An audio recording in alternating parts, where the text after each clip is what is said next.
Hello, I am VoiceOver AU, also known as Kevin Powell, and we are here tonight to continue the journey through Fallout 2 to follow Erika's trail through the wasteland. I am here because I love streaming games, because I've been a gamer all my life, and I love digging into the world around games as well. I love exploring the themes that they dig into, and in the case of Fallout 2, which I'm really, really looking forward to sort of seeing what's going on in that world. It's golden age. It's the golden age of science versus the empty, blasted frontier of something almost like a western, evoking films like Cherry 2000, those really gonzo sort of traveling the wasteland films of the early 80s, and of course the classics like Mad Max. I'm reading through at the moment, or listening to the audiobook of, I should say, how the military became everything and how everything became war, which is by Rosa Brooks, who is a tremendously well-informed woman who has worked inside the Pentagon, amongst a number of other places, and I'm finding it fascinating. It's a really nuanced exploration of defense policy and spending and this vicious cycle that the book goes through. I'm finding it really interesting. I've read... I'm a big fan of OR Books, which is a website which is very left-leaning in its viewpoints. And I'd started reading through a book on drone warfare, and I'm finding this to be a really interesting counterpoint that I think explores with a little bit more pragmatism, certainly without taking away any of the horror of all of that, but with a little bit more pragmatism, just how things end up the way that they do. Anyhow, last episode, which was in fact episode 2, we're in episode 3 now, we had just gotten to Klamath. We went and killed like a lot of rats, and we picked up a fuel injector in the hopes of getting more loot. We didn't get... No one is going to pay us for killing all of those rats, which is a bit of a shame. Let's jump back into game. But yeah, we've killed a bunch of rats and we've got a fuel injector, so it'll be interesting to see how things go. Now, I've tweaked the resolution of the game just a little bit, so that text hopefully is a little bit more visible on screen. We did have some stability issues on Monday night's stream with crashing running in full screen mode, which I've been doing a little bit of digging into, and I'm hoping that this is a good compromise, because things look a little bit smaller on screen. Text should be readable, but I'm hoping we get the same stability we enjoyed in episode 1, where we didn't see all of those crashes. So let's see how we go. So the first thing that we've got to do here, the very first thing that we have to do... Oh, a big thank you to my browser too for jumping in on playing the intro to the stream. Yeah, it turns out manually trying to adjust or just crossfade volume in VLC is super tricky. And then when your browser decides to pop something in your desktop audio, it's not good. Alright. So we're super low on hit points here, so let's rest up. Let's rest until morning. I want to rest until morning. There we go. 10 hit points is better than nothing. I'm not expecting there to be a lot of confrontation going back in the other direction, because we killed most of the things in here. But we'll see how we go. So we've taken everything interesting from a loot perspective that we can. Hopefully, there's nothing that we need to kill again on the way back through. Yeah, see, that looks a little bit more manageable on screen as well. We will be joined by Codsworth as well. Our bot will join us tonight. I figured out why it was that my chatbot wasn't connecting. It was a little bit difficult to figure out to begin with, but it was because the key had expired. But when you... Now what do I want? Oh, wrong button. I want the skill dex, because I'm going to sneak, in the hope that that cuts down on the amount of unnecessary violence. Yeah, I was a bit surprised by that, because the chatbot, when it boots up, doesn't connect. But it doesn't tell you that it's failed to authenticate. It's only if you actually force it to connect. It gives you an error, which was a bit weird. So, if you are in chat, let me know how your week's been. It's a Friday night stream, so as always, our question for Friday night is, what is the best thing that has happened to you this week? And towards the end of the stream, I will share my answer to that question. Alright, we're looking pretty good. Good levels. Nice stable stream.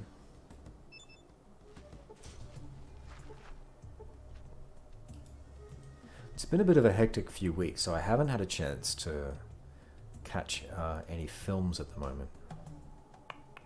Which I've got to confess has also been in part because I've been playing a bit of Spider-Man, which is an awesome game. Oh no, I don't want to fight you, pig rat. Because frankly, you could kill me right now.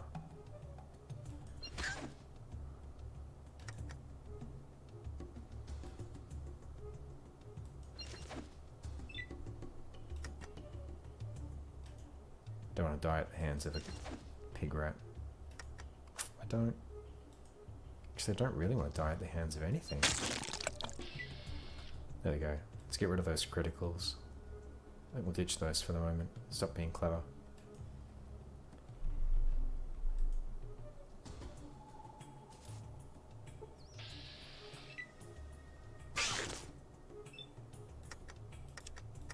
No, I don't want to throw it. I definitely don't want to throw it.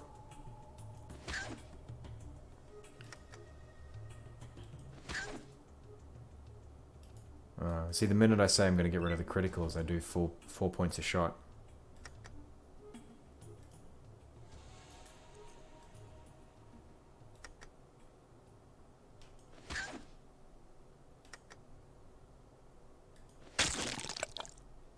Yeah, 9 points on that last hit. That's not bad. It's not bad for a non-critical. So I'm still a little mystified about how it is that we find Vic. I'm thinking that might be the next place that we go back to. Just see if there's anything I missed there. I have a feeling there's something I left on the table. I was reminded today of an old... It's kind of a modern day parable. And it's one of those things that's so simple, it kind of sounds a little bit daft. But this guy has his car break down. It won't start on the driveway, just will not start. And so to begin with, he's like, don't know what's going on here. Opens up the hood of the car, but it's all just a big mess. It's just a bunch of tubes and metal, and none of it makes any sense. So he closes the hood of the car, I should say, where all the car's thinky stuff is. Yeah, closes the hood of the car, and he goes to find his next door neighbor. His next door neighbor is always fixing up cars, all hours of the weekend. So he asks him if the guy can take a look at his car.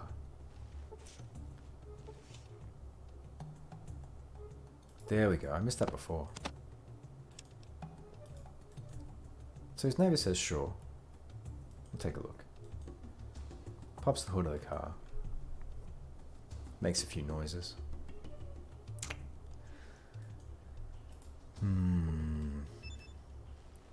Hops under the car, has a look around. And within 2 or 3 minutes, he does something. He reaches in, rustles around at the car, rustles around in the engine of the car. And he says, okay, give it a go now. That's what a man does. Car starts.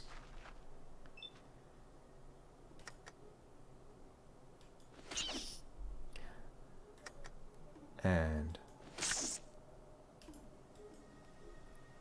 after the car starts, he says to his neighbor, he says, geez, it's amazing. You fixed that so quickly. How'd you do that? How did you know what to do? Like, I wouldn't have known the first thing to do. His neighbour looks at him and says, yeah, well, how long did you spend looking at it? The guy's like, well, I don't know, like a minute? Maybe? So his neighbour's like, well, yeah, of course, if you didn't sit with it, mate, then, you know, especially if cars aren't your thing, you're not going to figure it out. And I was reminded of that this morning. It's a kind of shaggy dog way of telling that story, but I was reminded of it this morning because while I was helping my daughter out, the tap, the hot water tap in the bathroom, luckily not the plumbing, nothing to do with the plumbing, but the hot water tap just flew apart into component pieces. Like there's a spring back there, and the whole thing just kind of launched into the bath.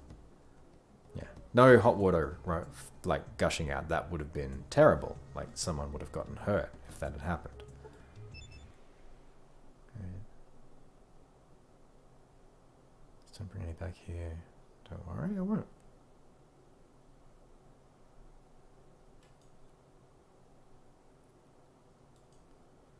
That's true. Congrats. So yeah, I'm looking at a preview screen there. I hope that text is legible for anyone who's watching. Once again, I will review the VODs and see if I need to tinker yet again with the resolution. But it seemed like this was about the best that I could get it. So there might be more work ahead if it's not legible.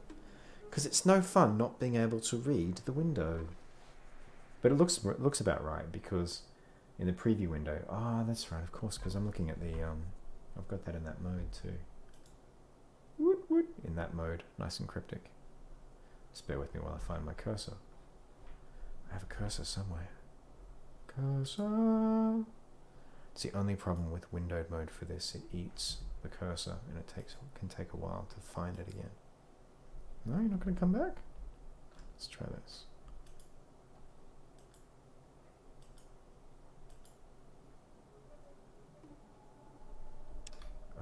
That would be why. Because I didn't do that.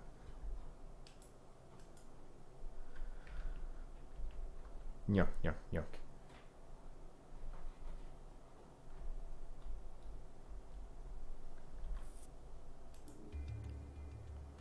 No, it's decided to well and truly trap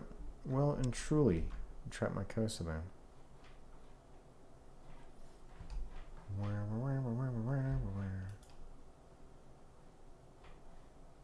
It's not coming back. No cursor for you. Alright. That's okay. The thing I was just going to say though is that is that I'm viewing it in a way where it kind of truncates part of the screen, so it makes it a little difficult to see everything in full resolution. But it's looking about the same size as the text for everything else. Speaking of everything else, I wanted to give a shout out again and a big thank you to Old Note Steve for the follow. Thank you so much for that. Hope to see you around. Old Note Steve is a Brisbane-based, I believe, might be Sydney-based nowadays, games designer. Works primarily in board games. Hopefully, we'll cross paths at PAX.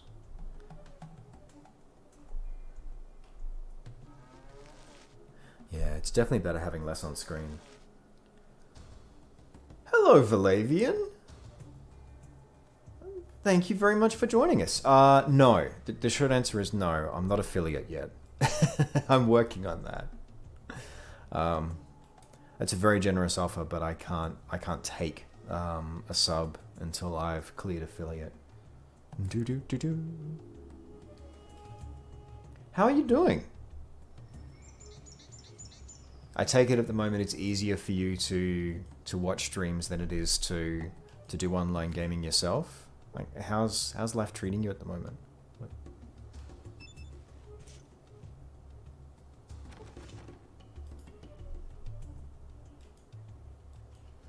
Alright, so the door to Vix is locked, but I think I've missed something in here.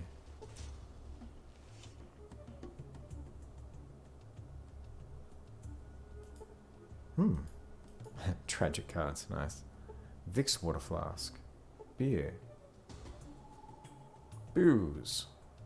Nuka-Cola. Interesting. I don't want to steal from Vic just yet. Speaking of which, I should put that away. So let's save the game back now that we're back in town too.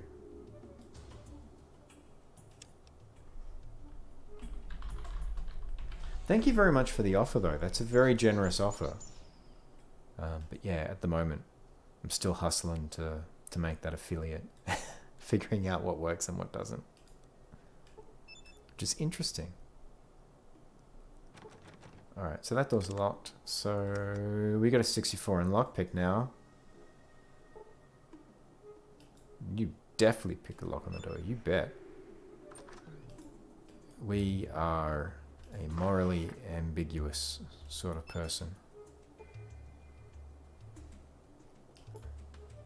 Pipe rifle. Fixed radio.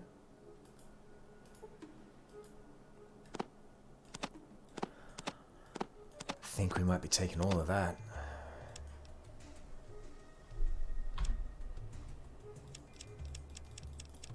Thank you, Vic, for helping the cause.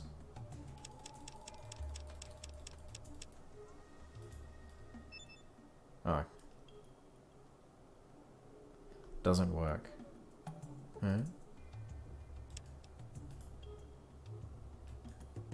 What else have I got? Still don't have any clue here of... See boxes. Still don't have any clue of where Vic's gone.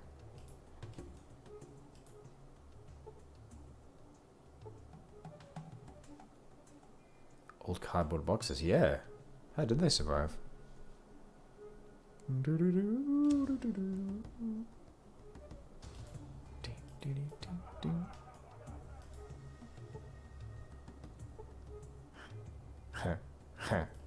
Here's like pot, man.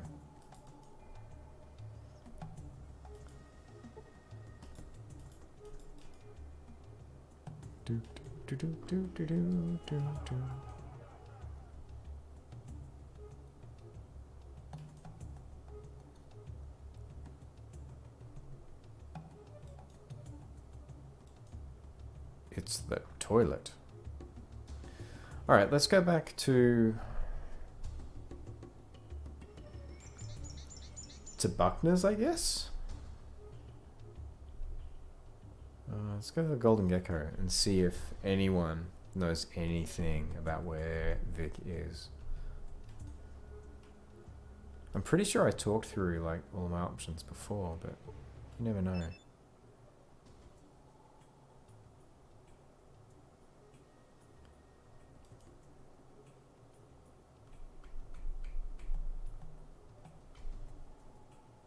Special sources, she'll be able to give me a really good price.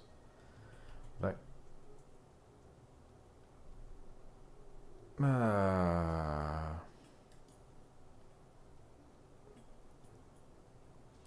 you. Once again, the game is thirsty.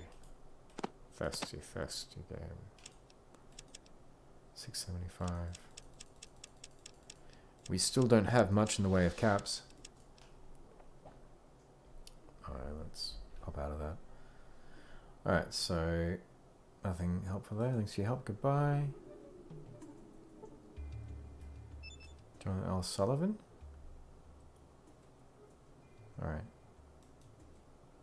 Nothing from him.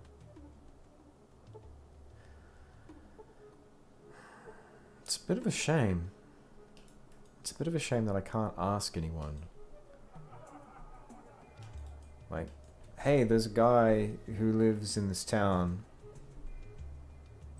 Anyone have any idea where he might be? Hey, Ozdeck, how you doing? How's the text looking for those of you in chat? I've kind of rejigged the resolution a little bit on this, so hopefully it's looking a little bit better. How's your Friday night treating you? Excellent. I love it. I love it. I love that people can read. I mean, not that you know you. Not that you're literate, because of course you are.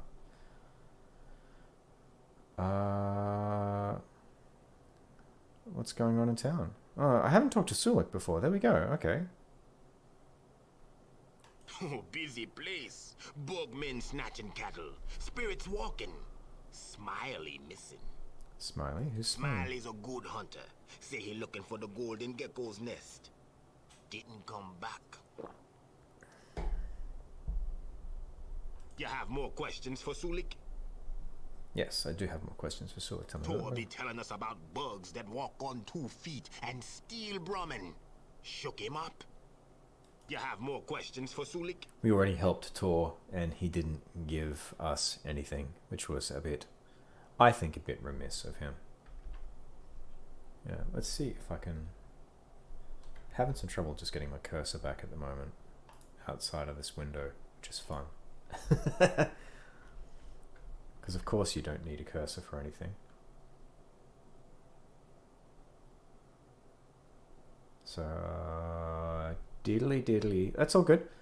I was just saying before, Valavian, that I can't actually take a, I can't take a sub at the moment because I'm still working towards affiliate.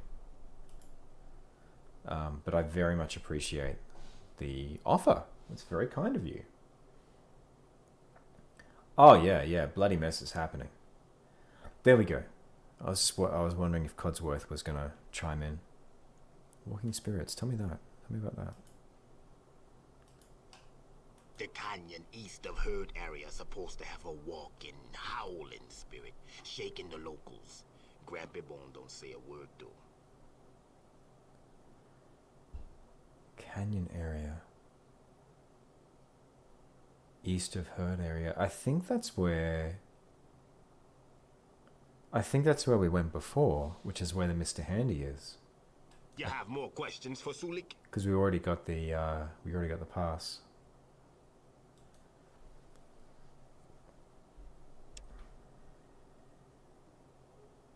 Oh, that's super kind of you. Thank you so much. Thank you so much. Yeah, I will let you know. Like, in the meantime, follows are a big help. But again, thank you. That's so generous of you.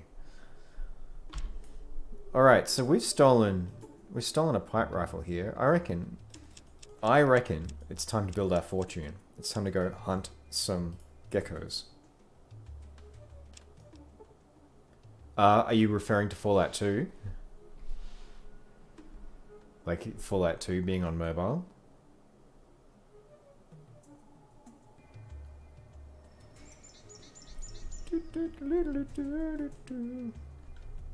Or are you referring to the Twitch client? Yeah. No, I hear you, absolutely. Like, if they can do Baldur's Gate, like, it should be possible to do this. The problem is, though, as I understand it, the small amount that I understand here is that the rights holders... Well, actually, I don't know who the rights holders are anymore, which is half the problem. Like, it's still being sold, so someone must own part of the intellectual property, but Interplay no longer exists as a company, so I imagine porting the game is difficult. So we don't get, sadly, Fallout 2 on mobile. But yeah, it would be amazing, and you wouldn't think it would be too difficult to do as well. Be interesting to know what the stats were on the BioWare RPGs, like how well they did. Alright, so Sulik's no help at the moment. We can free Sulik, and I think that's a good choice. I think freeing him feels like a good thing to do, but we're going to need cash to do that. So now that we've stolen the pipe rifle, we're terrible. Now that we've stolen the pipe rifle, then hunting geckos feels like a good way to try and build up some cash. Spent a lot of time sleeping. Yeah, actually, that's a really good point. The Shadowrun games that were done by Harebrained Schemes, I think, is the full name of the studio. They're probably even more useful data in terms of like how well they sold, and presumably they they sold exactly. Give me the cashola. Give me them caps. Caps rule everything around me. Cream. Get the money. Dollar dollar bill. Yo. So let's go hunt some geckos. We got a way forward.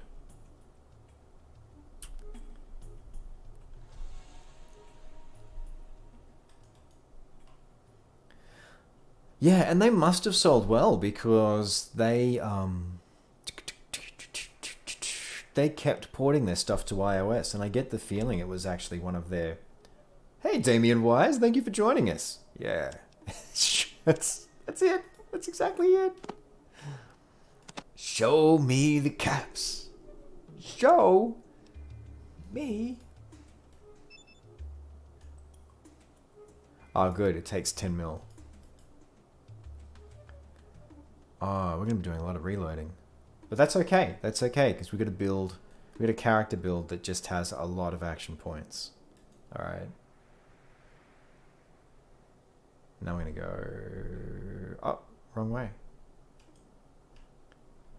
Activate. Terrible. Sense of direction. There we go. It's over there. Show me the caps.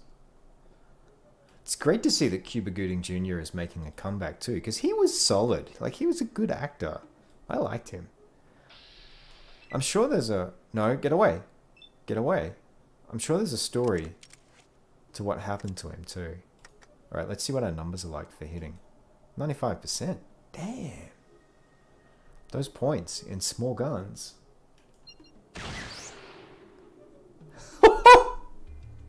Oh, wow. Alright, that's cool. That's a good opener. I feel like we let our intentions be... Hang on. It was critically hit. Is it dead? Can't be dead. No, it's not dead. Hot damn though.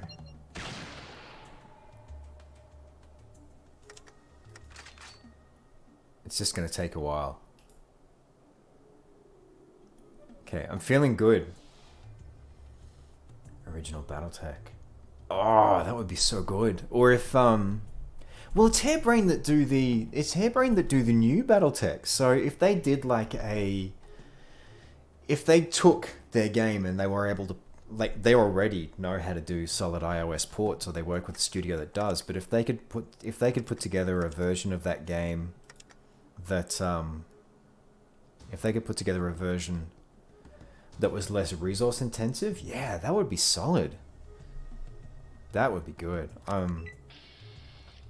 If you haven't played it, the new Battletech is really good, and they're just about to pop out some DLC in November.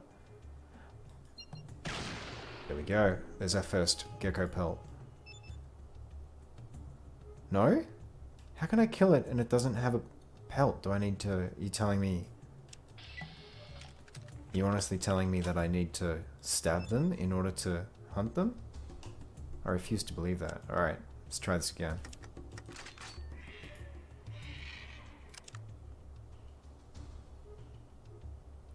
Hello, Baked Alien. Thank you for joining us.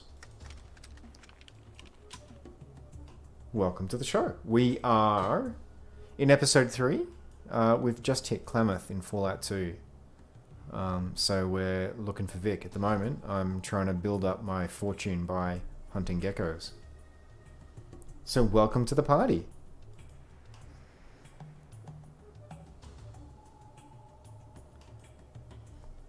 I'm hoping I can get gecko pelts by just shooting geckos at the moment. I do not want to have to stab them. That will take a long time.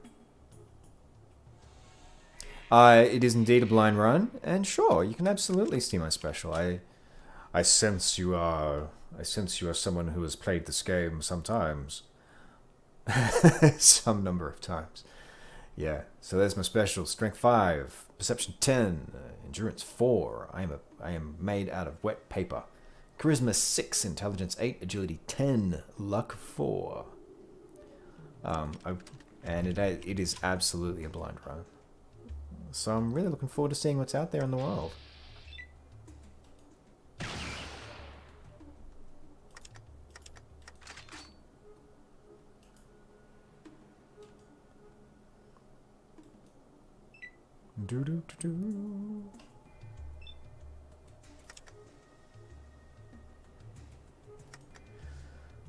Not hugely fussed about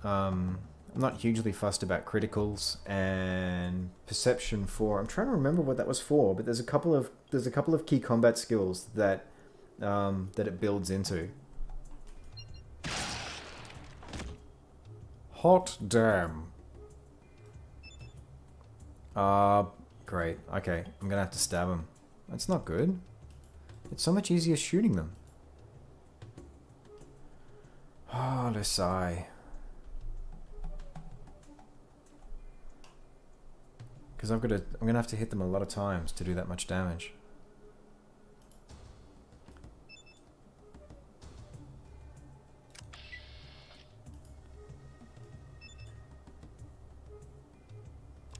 Alright, I'll tell you what. Let's see. I see you're unimpressed by my sneak there.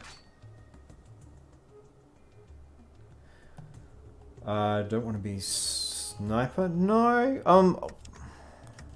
I cribbed the build. I cribbed the build off a post online. And so the advantages that it was talking about, like they make sense to me. Sniping, not so much of it. Not so interested in at the moment.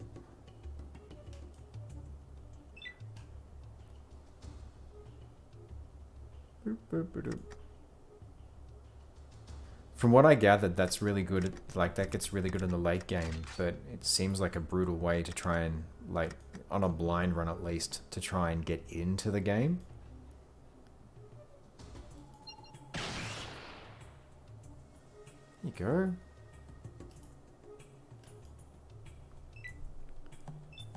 But yeah, there may very well be advantages that I'm completely oblivious to. But so far, the build's doing pretty good.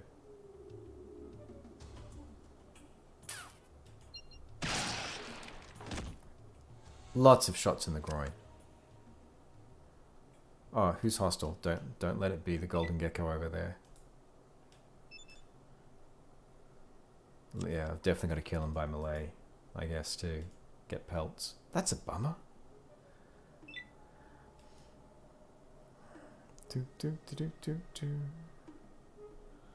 Because I'd have to do a lot of damage. Alright. Let's just go presumably help Smiley. I'll just waste a few gecko pelts here. What's involved in a sniper build? Tell me more. Like if I was looking at doing that, how would that look?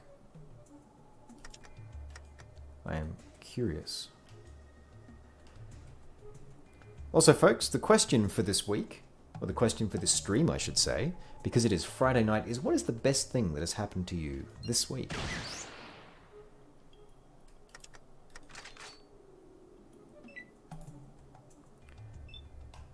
Ah, no. It's coming for me. Alright. Let's see if we can do this.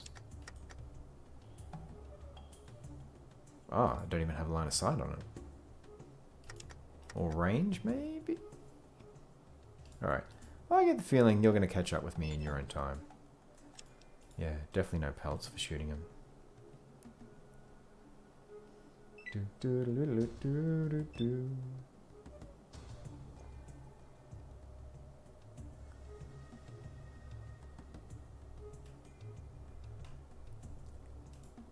Just remember, if it bleeds, you can kill it. Apparently the new Predator film is good. I'm looking forward to seeing that. Might even go to the cinema for it.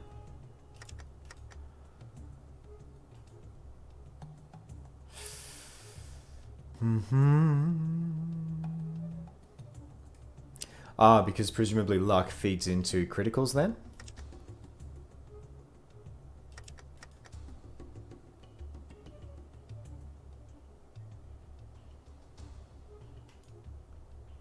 See, I like charisma for the ability to talk my way out of problems. Rather than shooting. I just finished a, we just finished a run of Fallout 1, and, oh man, there were moments that went horribly wrong in that game. So, trying to see if, while being less moral than I was in that game, I'm trying to see if I can avoid unintentional cataclysms. I know that's not doing anything extra, but I'm not getting... Probably could have spent that point on walking further away. Doing the... It's Craig David, isn't it? I'm walking away. I'm walking away. Found the troubles in my life. Sir, or madam, as the case may be, I will shoot you in the head. And I will miss.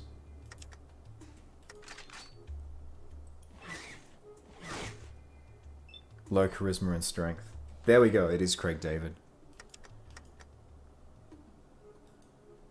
Who I guess is like a proto-Drake nowadays. It's probably the closest modern and...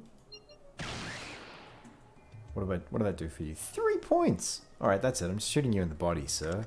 Or madam, as the case may be. I'm shooting you in the body.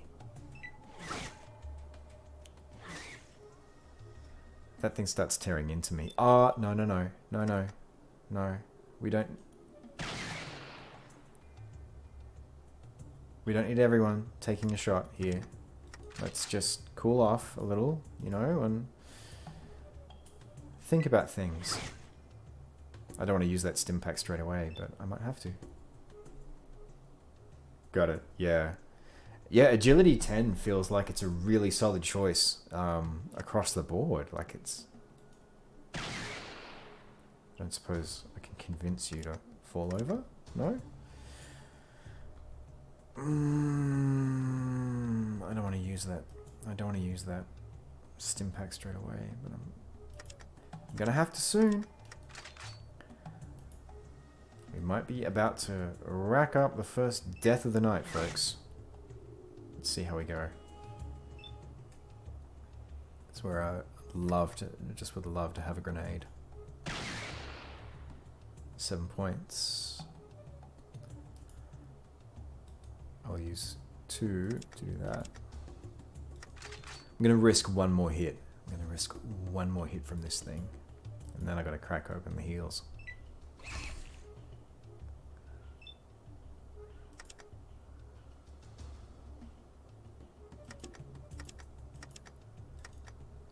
That's right, I hit it in the head before, so the head's 3 points. The thing is tough. That thing is tough. Alright. That's my third hit.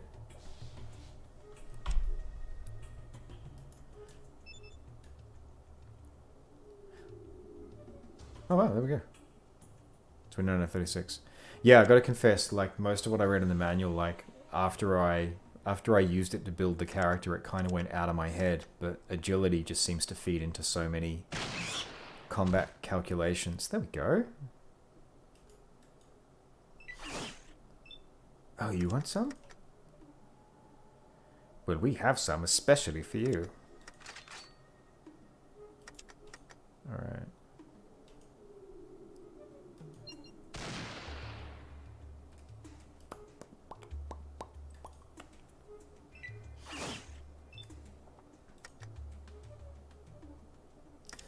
But even though nothing exceptional may have happened to you this week, there should be something that is like the better thing this week. Can't get a free point. The problem with agility is that you can't get a free point from the game. Can you explain more about that? Do you mean like there is a free... Oh, I see. You're saying that there's no one giving you a free agility point. in the game from a training point of view. Yeah, I was actually really surprised by the amount of training you can get at the start of the game before you head out on your quest. It was cool. Like, it made sense because your village is like, well, we need you to get the Gek. No, that's okay. For the moment, I'd prefer to avoid spoilers because I've never really played Fallout 2, whereas Fallout 1 I had played through before, so I'm looking forward to this being sort of an open vista. An unspoiled wilderness. Are you gonna give me a pelt? No. Well, I don't think there's any... Actually, maybe... Yeah, I probably will at some point. Actually, killing these things with a melee weapon might not be that difficult, because the golden gecko, I was doing like 3, 4, 6 points per... Perception 10 out of 10 is bad. Why is that? Why is it bad? You're saying because it doesn't benefit anything tangibly, or...?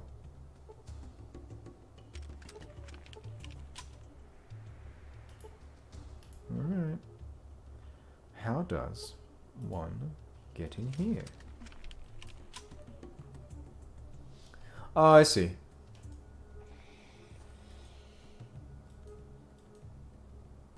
Oh, there we go. There's the door.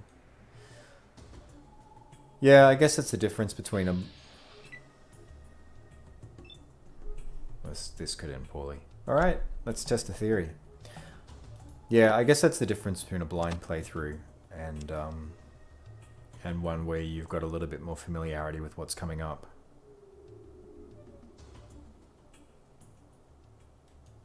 Yeah, okay. Which you would do if you knew that there was another point out there. Alright. Well, you could do. You wanna come on over? Because I don't want to fight you near those golden geckos. Yeah, point taken. So how many times have you played through Fallout 2? Is it a regular treat for you?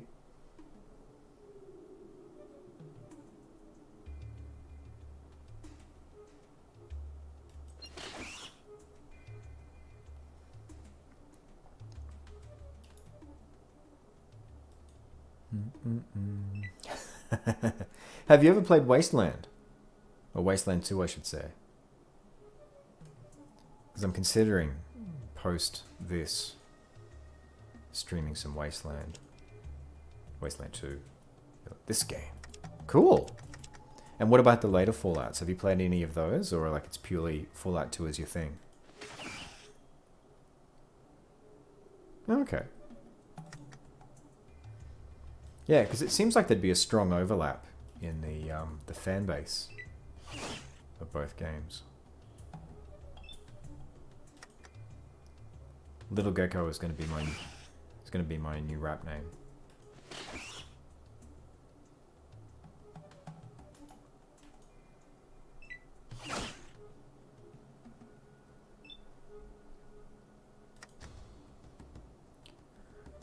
Did you have your Thursday night gaming session this week, Ozdeck? And if so, what did you play? All Fallouts except 4. Oh, there you go. Yeah, Brotherhood of Steel on PS2. That's impressive. I'm really looking forward to Ow. I'm looking forward to streaming that too. Like, I bought the 3-pack recently, and I know it's not canon, but I still want to play through and see what it's like. I've heard pretty bad things, but I'm curious.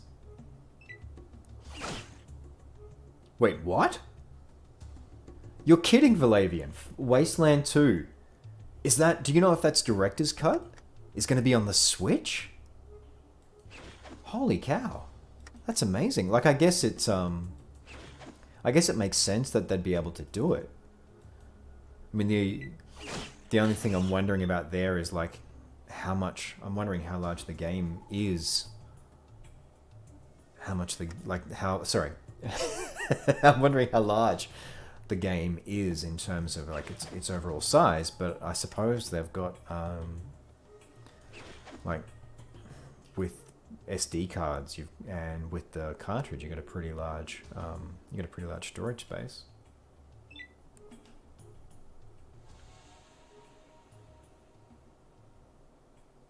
Did play Fallout 1.5 and Fallout Online 2. What is... Oh my god! When was that announced? Diablo 3 is November? So, Baked Alien, what is Fallout Online 2? Tell me more. What's that all about then?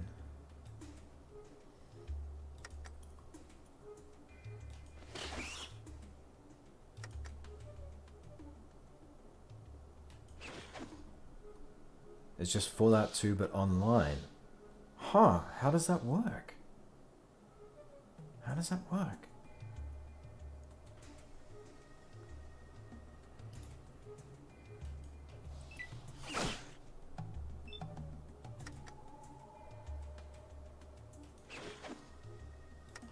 I'm a little tied up time-wise at the moment, but like, shoot me a message down the track or stay in touch, and you never know. You never know. Okay. It sounds interesting. Yeah, keep in touch, and we'll see down the line if like that might work. Time's always a tricky factor, but it sounds interesting. Hang on, wait, what? Wasteland 2 Director's Cut, 13th of September. So that means it's already... He turns to look at the clock. It's already out. Holy moly. Oh, that's too good. Like, I was thinking about streaming that game, but... Although I suppose, is an RPG really what you want? Like an engrossing RPG really what you want to have on the go? It's great to have it on the Switch. Why are none of you... Oh, I get the feeling someone's going to have to train me. Someone's going to have to tell me, I guess, how one makes pelts. Because...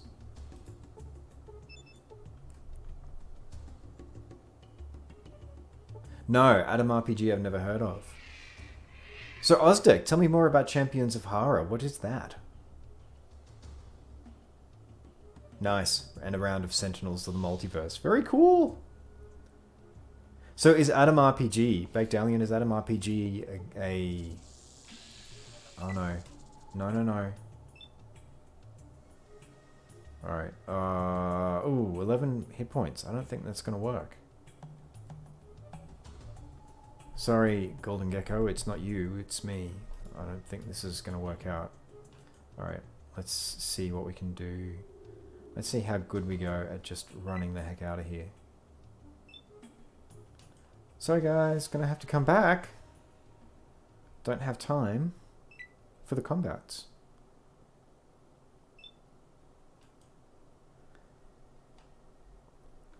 Let's leave the screen and come back. And that'll also tell me whether those geckos are going to stay around for me to figure out. Because I'm guessing if I rescue Smithy? If I rescue Smitty, he might teach me how to get gecko pelts.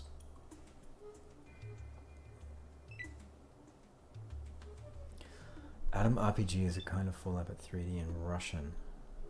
Oh. There's there's a strong pedigree of Russian games, of Russian post-apocalyptic games. I mean, Stalker was one of the ones that really sort of kicked off or reinvigorated the genre, which is based on, I think, it's based on a novel from memory of the same name. I don't think it's... Oh, and you're right there. That's right. There's no cheats. No cheats. Congratulations to Valavian for reaching the rank of Squire as well. Alright, I'm going to rest here for a bit because I need the heals. Yeah, Stalker from memory was a game that was based on, or inspired by, is probably a better word. There's an old story called Picnic at by the Side of the Highway or something similar to that, which is a Russian story. You might be aware of that already, Baked Alien. There you go. So if you know Stalker, you probably know that story as well.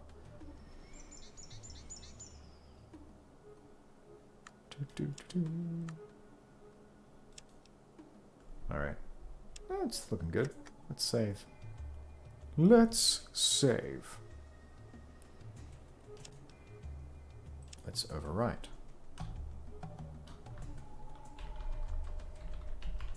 The world is in Mother Russia. Interesting. Yeah, no, I'd never heard about that. I haven't heard about an RPG. Alright, it's Tangle. Thank you for waiting there all that time. That's very kind of you, Gecko. Stalker was a movie. I did not know that. Very interesting. Alright, let's see if we can do this with... Actually, you know what? Oh, no, that's doing like one point a hit. Alright. Sorry, Gecko. I'm just going to come back. And I'm going to...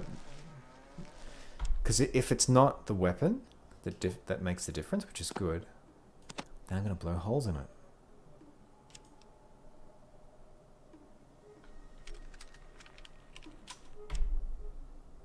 Just in case. I'll pop that there too. Let's give the spear a bit more of a shake. But I want to have the rifle in. I want to have that in inventory.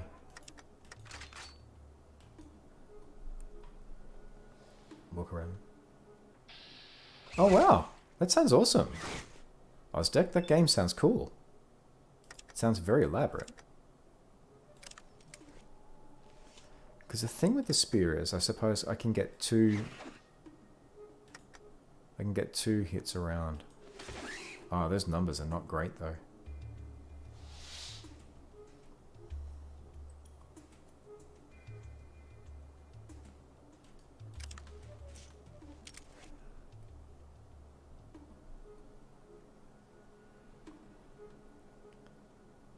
Alright, I'm glad I saved the game.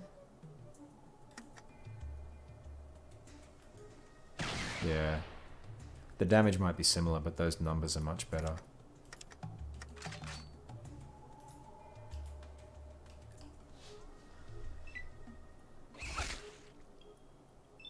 Yeah, what is it they call it again in Russia? Is it General Winter? Gecko's hit for 6 points. I'm going to cheese this. I'm going to cheese it. I'll come back, Gecko. Oh, it's probably going to get its hit points back anyway, actually. Oh, let's see what happens. Because that thing's going to kill me otherwise. Alright. Burning a lot of time. Healing up. Just a lot of time. Cool, thank you for the link, Ozdeck, to that game.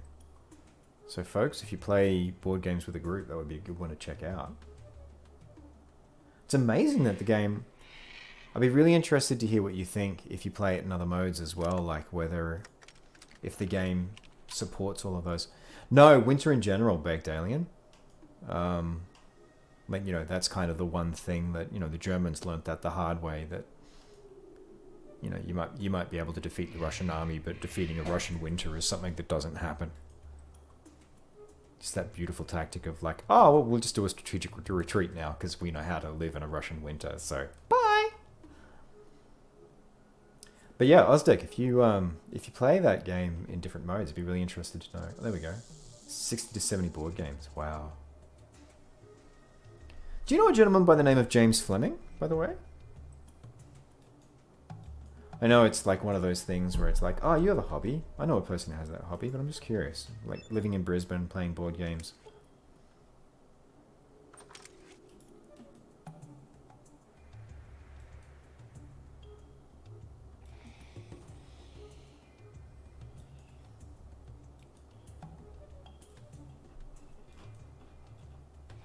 Gotcha.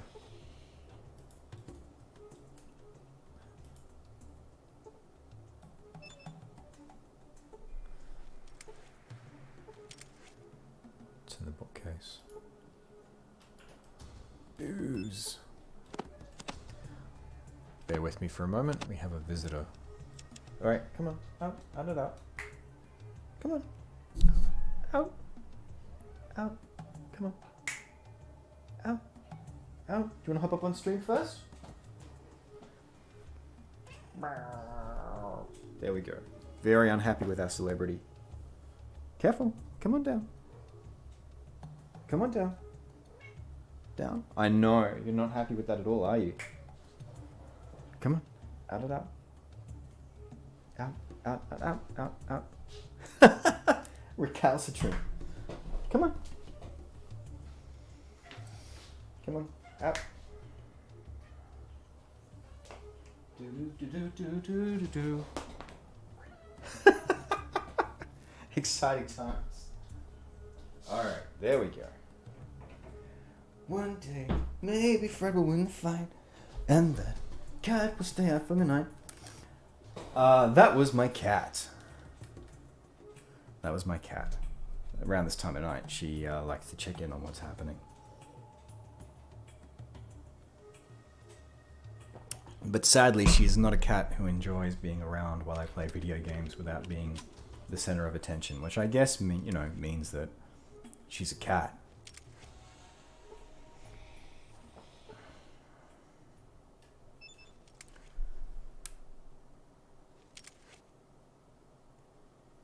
Nothing. All right, let's just put the weapons away for a sec.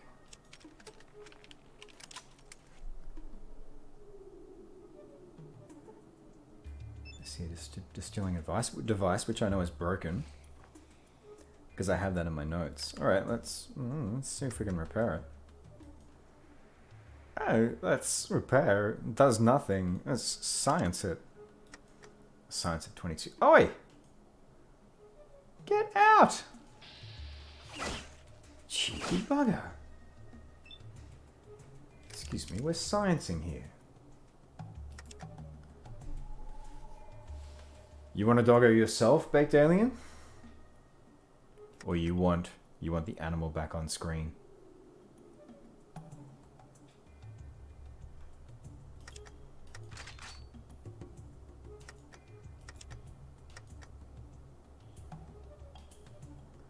That's for you. One shot. You wish to have a dog. What kind of dog would you have? What is your ideal breed? Or do you not care? You just want a dog?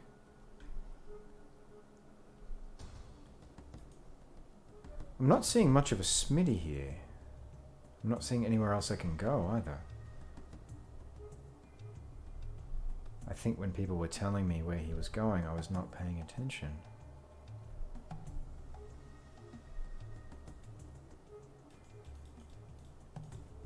Let's go back and talk to Sulik. Oh, we killed a bunch of people. What was that?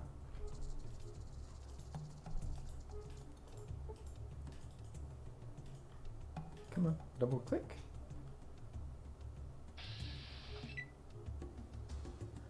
Yeah, let's everyone run. German Shepherds are awesome. I grew up with, my parents used to show purebred German Shepherds.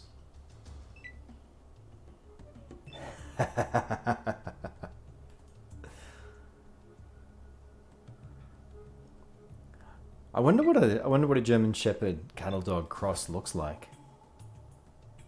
Like, cattle dogs are gorgeous dogs if you own them.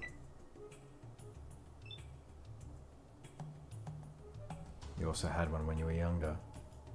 Ah, you had a German Shepherd, or you just had a dog. We're relegating anything that's not a German Shepherd to just a dog now. That's the rule, apparently.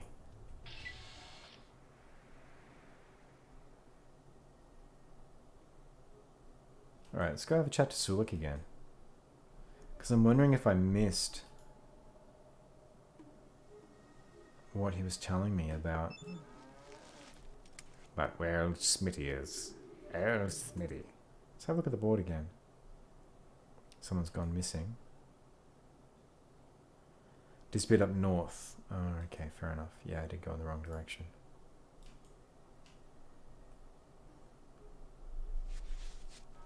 Yeah, German Shepherds are exceptionally smart.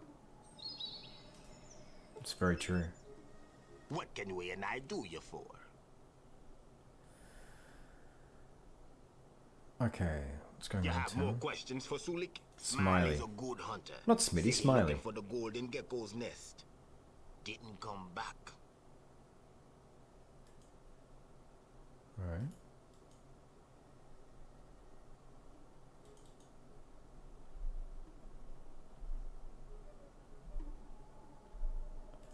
Yeah, I get the feeling someone in this town is gonna tell me how to skin geckos.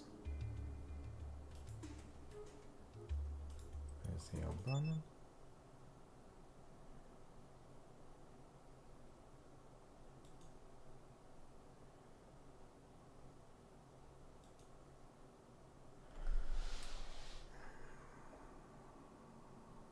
Any other settlements nearby? It's a den a few days southeast.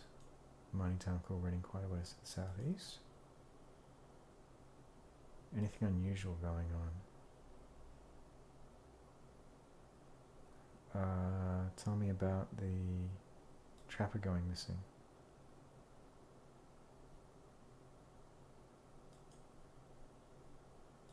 Alright, no one's going to tell me where he's gone then.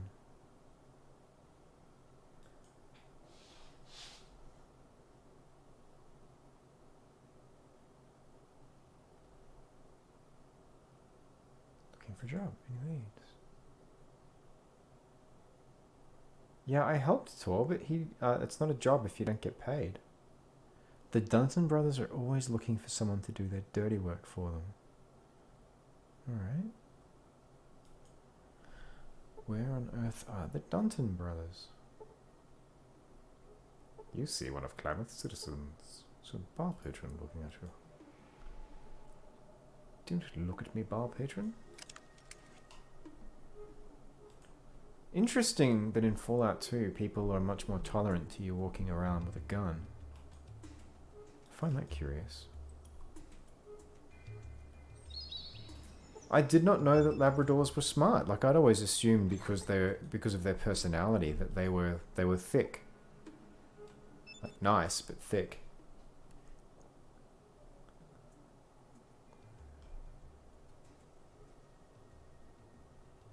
Alright, so that's literally the only thing that happens there. I have indeed played Fallout 1. I finished it recently. Things went horribly, horribly wrong. Got a good ending, but a lot of folk had to die along the way for us to get there. Oh, okay, I did not know. Oh, hi, Mr. Handy. We'll be leaving now. Did not want to go in that direction. Right. We'll just be going back that way. So where are the Dunton brothers?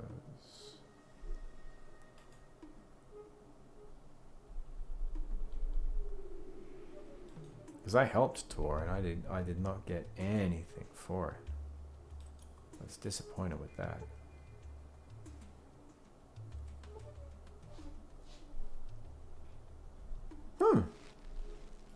I did not know that. And that's a breed-specific thing, like, right? Not something that happens with all dogs. Labradors are just extra sensitive.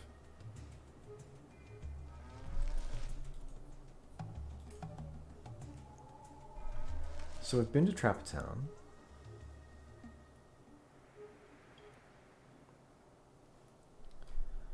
We've been through here, and there's no extra, like, there's no way through here. There's nothing beyond here. I'm gonna double check that. I don't want to get in a fight because one of those golden geckos at the moment will end me. Congratulations to Ozdek for reaching the rank of Squire. Your service is rewarded. I'm surprised. Oh, of course, because I was having a problem with the chatbot on Monday night. I was gonna say, you, I would have thought you would have catapulted past that already. At some point in time, I will be doing something more interesting with loyalty points. But for the moment, I just figure it's cute to let them accrue and go through ranks. I think I stole those ranks from Brotherhood of Steel.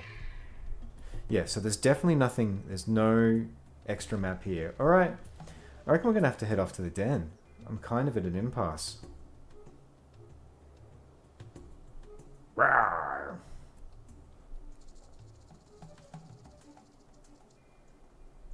Oh wow. I did not know that. There you go.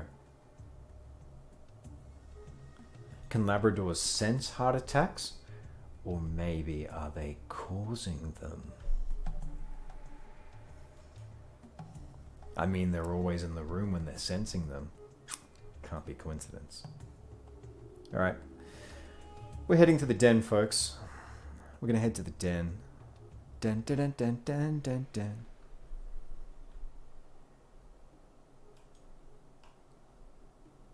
Wait, are you agreeing, Baked Alien, that Labradors can cause heart attacks? Are you admitting to the conspiracy? Just Josh. Oh, there we go. That's very nice of them to give me the... I know where the den is now.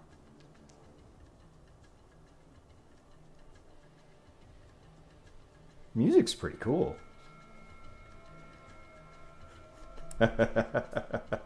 I'm just joshing you. Yeah, Labradors are a gorgeous breed. Huskies, well,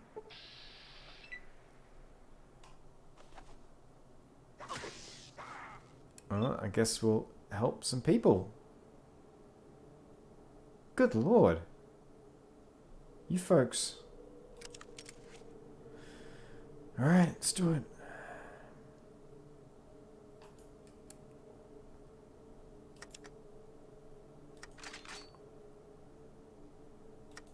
That's fascinating. Pet stories when pets help intervene, save the lives of their owners, that always, oh man, that always gets me right here. Whereas a pipe rifle can get them all right just there. Alright, that's good. We're going to stand here and reload.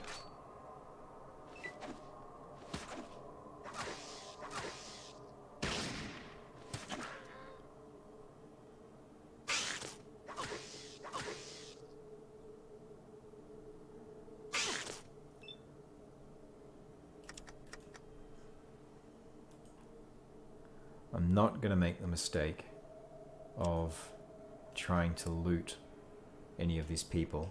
I made that mistake in Fallout 1 and I'm guessing Fallout 2 is going to be smarter about it.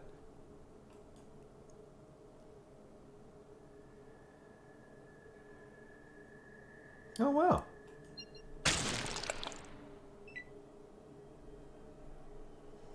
So does that mean that Labradors can work as like a special kind of medical assistance companion dog?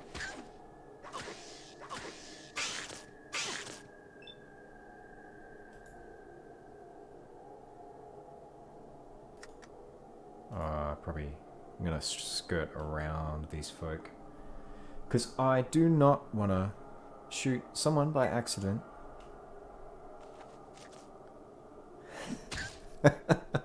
God damn, Flavian. Part of my brain is just whispering at me constantly, "Hey Kevin, you could be downloading Wasteland 2 on the Switch right now. You could be doing it. You could be playing Wasteland 2 over breakfast tomorrow." God damn it.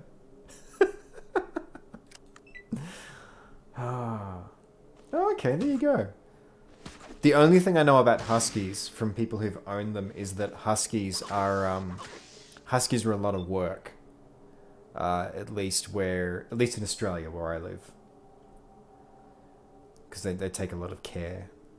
Their coats are a full-time job and the amount of exercise that they need. Yes, you do your evil laugh, Flavian.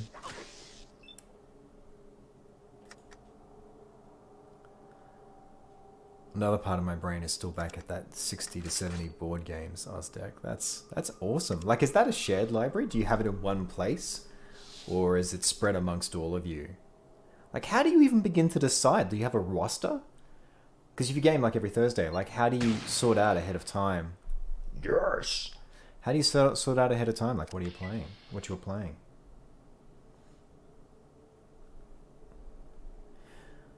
Well, Huskies can live without snow because I don't know if it's purely a Melbourne thing, but there's a lot of... oh, actually, yeah, that's true. It might be... I don't know if it's Alaskan Malamutes or if it's Huskies. Wait, what?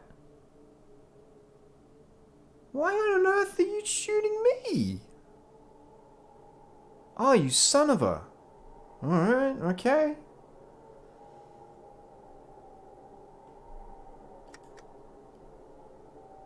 Wow. My level of trust in strangers is just flooring. Okay. Do you plan ahead of the session, though, or... Hey, man.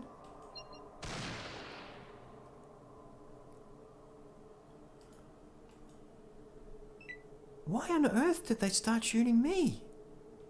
Alright, let's see how this goes. This is going to swing one of two ways. If I can win this encounter, this solves my armor problem.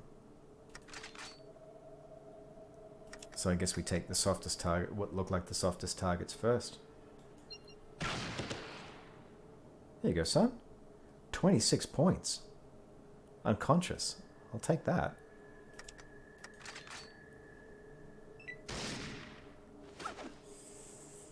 Alright, let's get the spear gentleman out of there. Yeah, they do love it, but it... I know people who have them in Brisbane and they seem still like happy as dogs, so it doesn't seem like it's torture? I don't know.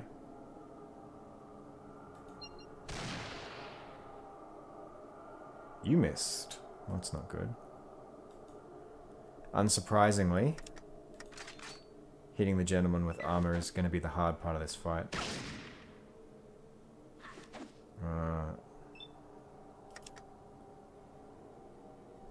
Tactical retreat.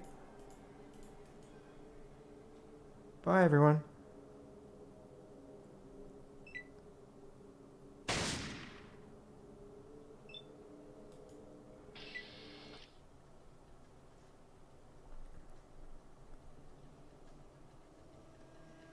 There's a Marvel Munchkin? Wait, what's happening? Why are we with, No. Just no. Like, is this where... No, because he went up north. Why is everyone trying to kill me?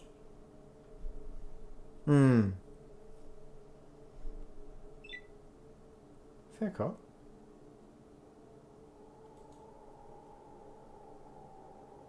Gotcha. Yeah, I imagine they would be happiest in snow like Malamutes or Huskies. They're gorgeous dogs though, and it's hard not to want them, like, no matter the environment that you live in.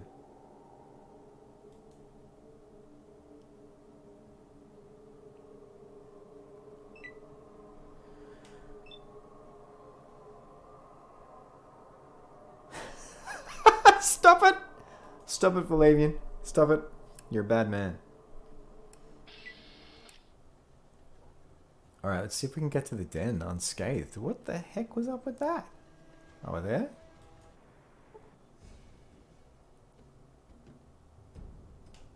Yeah, I had no idea there's a Marvel Munchkin. I'm not surprised, though. Lots of sports, huh? So they're an active dog. Alright, let's override that.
So if they don't get exercise back daily and they tend to misbehave, is that what happens? Like, what does very crazy look like? Tearing up the house? Planning your demise?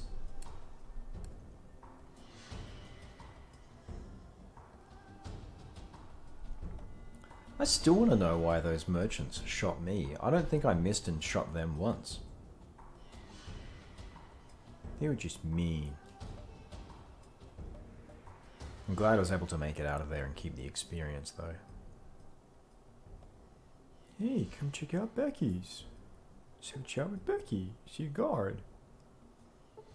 Is there a Becky? Where's the eponymous?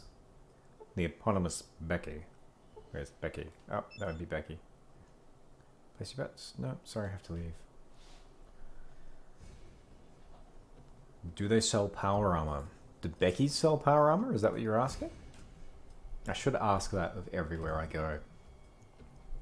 Be interested to see actually how that sort of how that hangs together in this game, because power armor felt like a bit of a sort of a switch in terms of difficulty in the first game.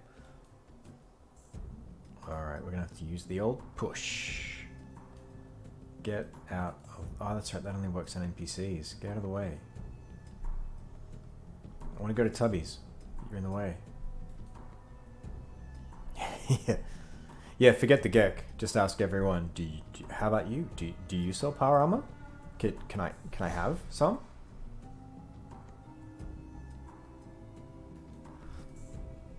Is that a spoiler? Are you spoiling Baked Alien?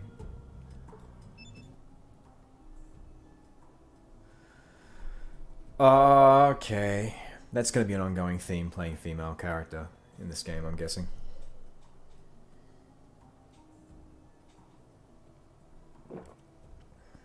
Alright, let's see if I can sell. Yeah, the art style's gorgeous. The, else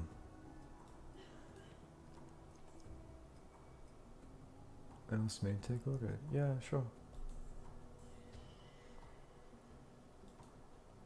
See, I got this car. This is a bit too.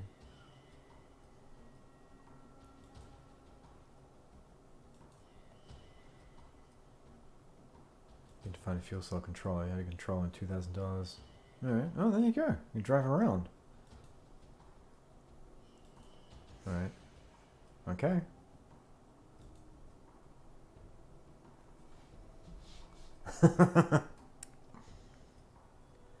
No, the valves on the HUD don't flicker, but they do look pretty cool.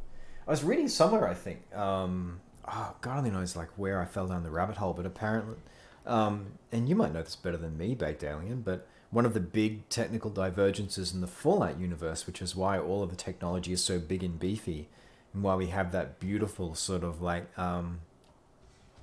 not quite modernist, because it's actually got a bit more ornamentation to it, but like almost Art Deco, like design sensibility, that gorgeous futurist, like way of doing things that you get from the 50s. Yeah, like Valve technology became sort of became the dominant technology, and I think it's transistors like never happened. So we never, like things never really miniaturized. So vacuum tubes everywhere. Yeah, it's so good.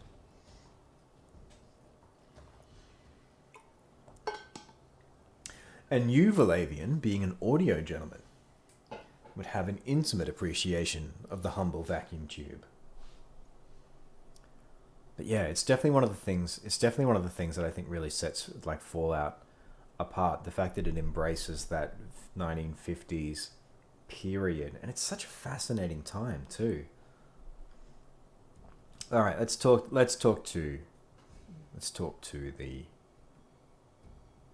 the man with the spanner. Old junk. All right. Yep. All right. I guess not. Okay. Yep. Got it. Yeah, we done that one. Okay, Smitty. Hey, Smitty. Say. All right. That's it. That's all.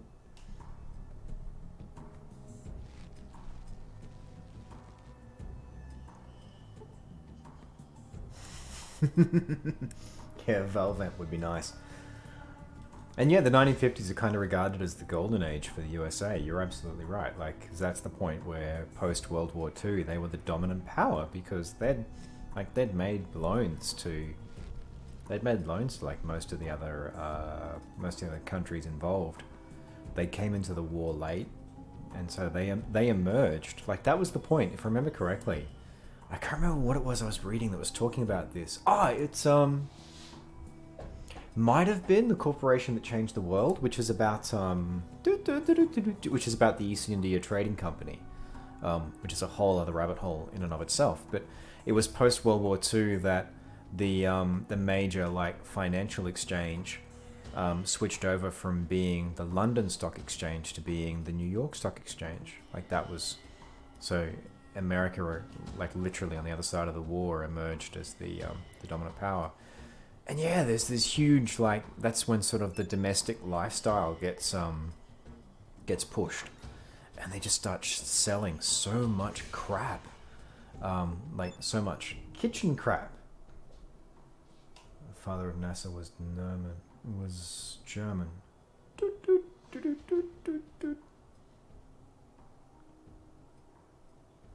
Oh, what's Operation Paperclip again? I've heard of that before, but I can't remember what it was. I think it was actually, of all things, it was an episode of The Dollop that was talking about some of that stuff. But yeah, what's Operation Paperclip again? 'Cause I cannot remember. Alright, what are we doing in the game? I am the great Manius. He offers a slight bow with a flourish. I bring mysteries. So you folks can read that text okay, just to double check? That's all looking legible on there? Alright. What kind of mysteries? Nyala. Nice! Lovecraft. Love it! Got carried away there. Oh. Tales of a ghost that haunts these very grounds, with a genuine Egyptian mummy you can see right here in this marvelous sarcophagus. Okay, just got to hear the ghost story. Was kept a throne by virtue of a special amulet kept around naked all times. Alright.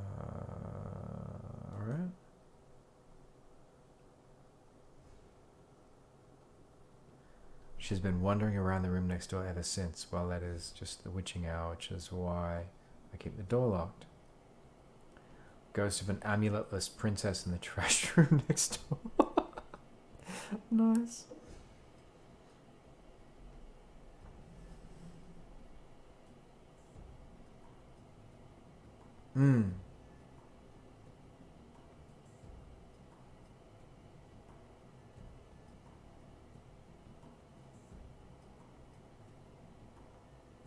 Oh yeah, the importing of German scientists into America. Yes. That okay. I think I know what you're talking about now. Yeah. Oh yeah, I think Oppenheimer's biography might have talked about that. Yeah, there was basically a fire sale on like on German scientists, mathematicians as well.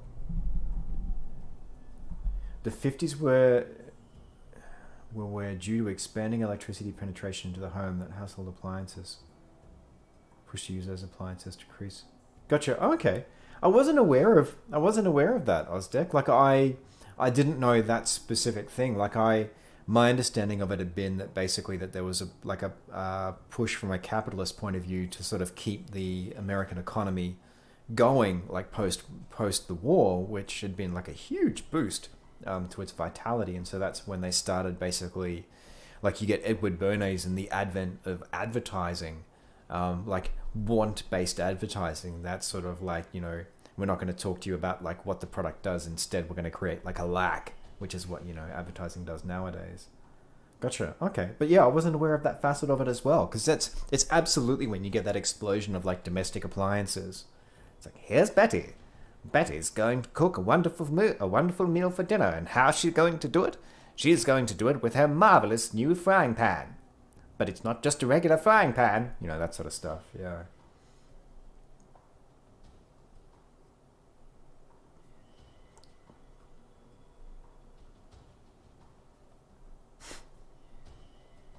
Yeah, well, that was one thing that really surprised me about Oppenheimer's biography, like just how quickly like politics shifted from like Russia's our ally to like just that Cold War sensibility.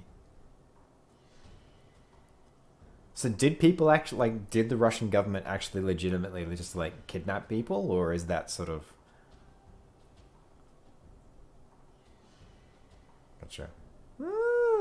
This is interesting. See, you all have the most interesting things to say. I love it when I can learn more about something. Like I only tend to know sort of like an inroad into things, but yeah, like you're able to bring up like the three other corners of it all. That's awesome.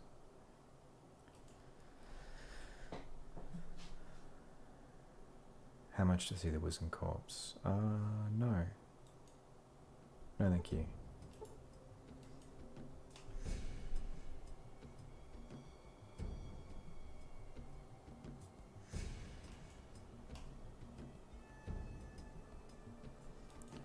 Yeah, well, prior to World War II, like most of the prominent like mathematicians and physicists were. Hello. What's going on here? Most of the prominent like mathematicians and physicists were European, weren't they? Or am I wrong? Oh, great. Hi, Erika. I'm Joshua. What can I do for you? Oh, you're gonna audit me, aren't you? You're a Scientologist. Well, yeah, what do you mean by that? Go on.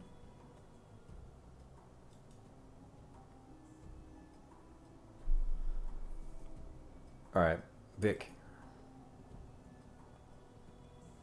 Alright. No, because I only get one question. Can I go in there then? That is a private office. That's not the Brotherhood. Yes, that's right. I was trying to remember what his relationship is to Freud. Thank you so much, Damien Wise. Yeah, it is absolutely. There's a great documentary called I think it's Century of the Self. It was on YouTube for a while, but it's disappeared. Oh, I didn't want to quite go there yet.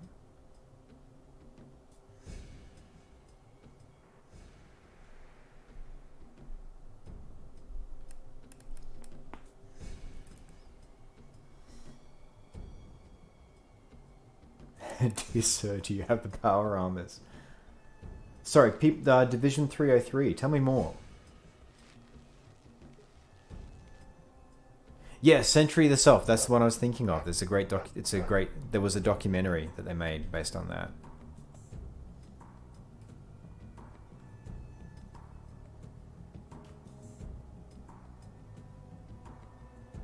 Congratulations to Baked Alien for reaching the rank of Squire. Yeah, oh man, the New Deal is one of those things like the Whitlam government in Australia where you just look at it and you feel sad because it was such an amazing turnabout. And who was it who pushed that through again? Was it Eisenhower? Am I remembering the right president? But from what I remember, it was just kind of it was one of those situations where it was kind of like a big fuck you to the rest of like people involved in Congress at the time, or basically like most of the people involved in sort of like power in the US politically did not like it, but he pushed it through. And yeah, it was such a huge change to the way the country went. And then literally like as soon as it lands, like people just start working to pick it apart. Roosevelt, thank you so much. Yeah, FDR, of course. I'm a muppet. Thank you. You rock. Thank you, Ozdek.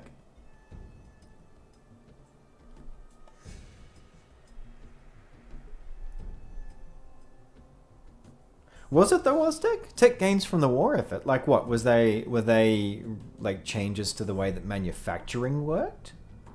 When you say technical gains, like I know I get in general the idea that like technology always increases in leaps and bounds. I'm curious. Tell me more.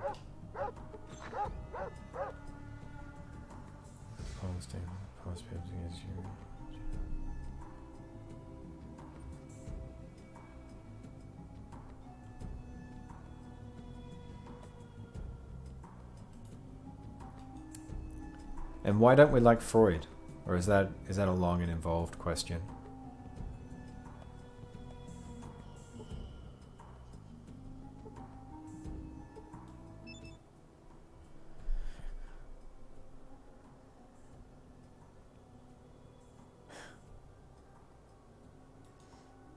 What's your pleasure? Information. Information I do not have. I thought, but anything else? No. You got nothing for me. Let's see if we can find someone interesting to talk to. I had a great experience in the hub in Fallout 1 because you meet a guy who's kind of Aragornish. I think, I could be wrong, but I think it was a Wasteland 1 reference. Because he describes himself as a ranger, which are sort of they're the power structure in Wasteland. Like they're the people who roam the land like Texas Rangers.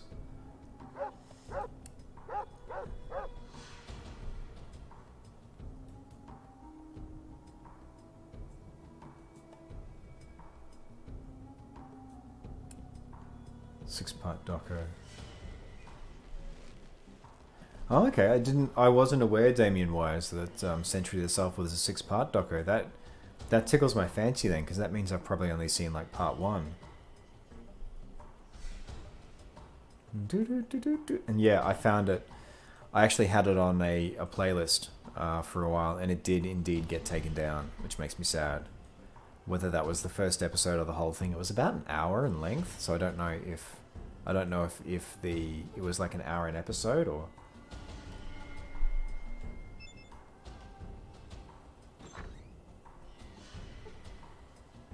Ecstasy. Did ecstasy exist in the time of Freud? I was not aware of that. I find that surprising. Are you talking literally about ecstasy, or are you talking about an ecstasy analog baked alien, like something that worked like it? Like the cocaine, I believe. Like that kind of makes him sort of a product of the time, though, doesn't it?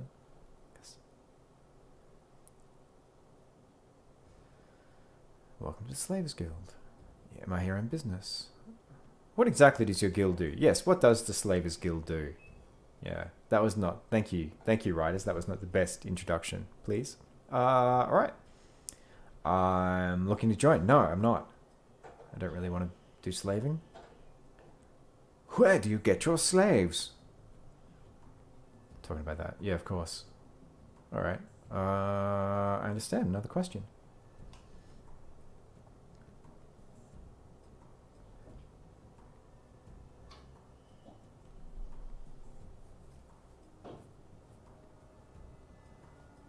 Okay, massive improvements in mass production, lighter and stronger materials such as aluminium. Okay, Ozdeck, that makes a lot of sense. I'm just catching up irregularly on chat. It's so hard to focus on the game when people are talking about interesting stuff, but I'm making sure that I move this forward at the same time. Good lord, we're an hour and a half in already. Time flies. Wait. Alright, do you know Mankel Vic? Yes. Okay, who's Metzger?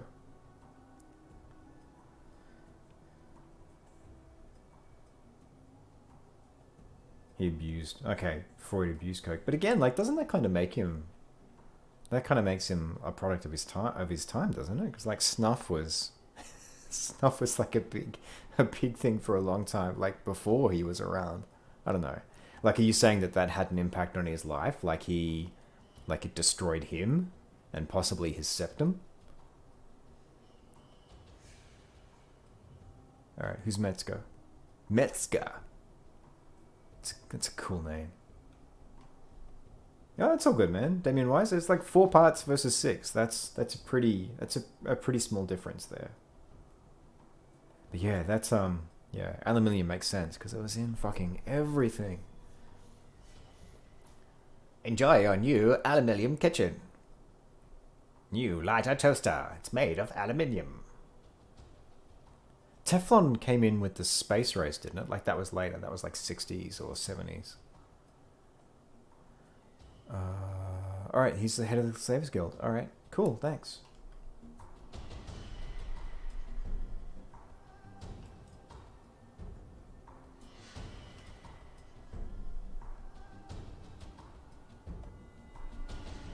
Yeah, absolutely, Damien Wise. It's one of those things where for a while I was super annoying because I was just rabbiting on to everyone about it. It does feel like it's a revelation.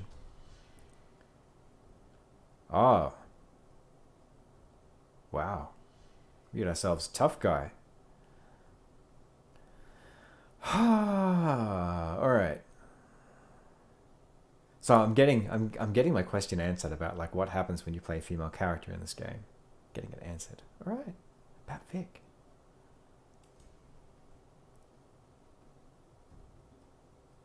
Okay, why are you keeping him here?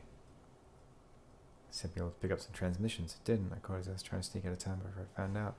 What kind of transmissions are you talking about? The Enclave. Hello. The Enclave. That doesn't sound good. And you something.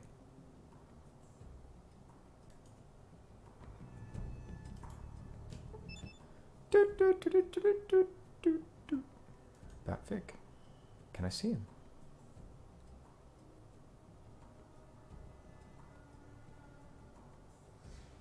All right.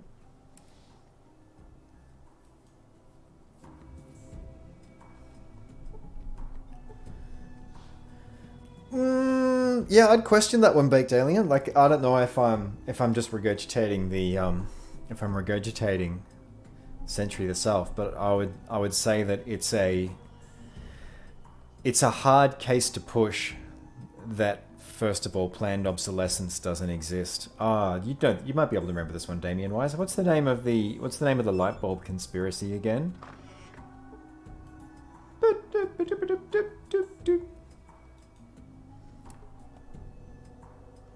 But yeah, like as early as the light bulb, like they developed a model of light bulb. Apparently, like I can't throw papers down on the desk and prove all of this J. Jonah Jameson style, but like there was the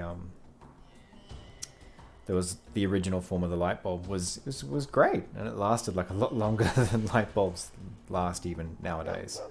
But they realized that that's not going to sell, so planned obsolescence came into effect, and they made a model that was less efficient. Made things out of aluminium from about 1900. Got it. Smelting was increased. Yeah, I guess. Yeah, you got to do anything. Give me 30,000 tons of aluminium, and I will win the war. Is there in the US though? Okay. Oh, it's interesting. Fascinating.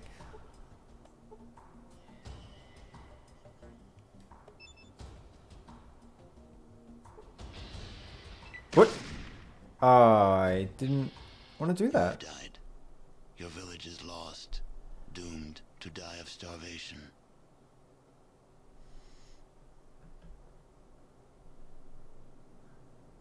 Alright, that's the death on the board. Let's see. No, I'm just going to experiment. Experiments in getting my mouse cursor back.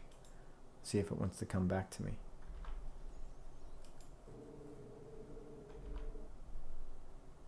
Because I did a test on this earlier and it would eventually appear. Oh, there we go. Yes. Yes, it's here.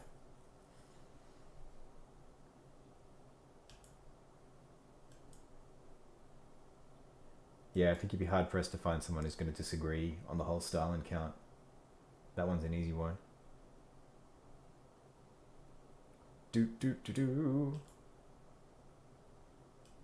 Okay, so why? I ask you, chatbot, you're not listening when I tell you. There we go. First death on the board. First official death. It's certainly not going to be the last. Alright. That's okay, because we saved in here. And we hadn't really done anything interesting.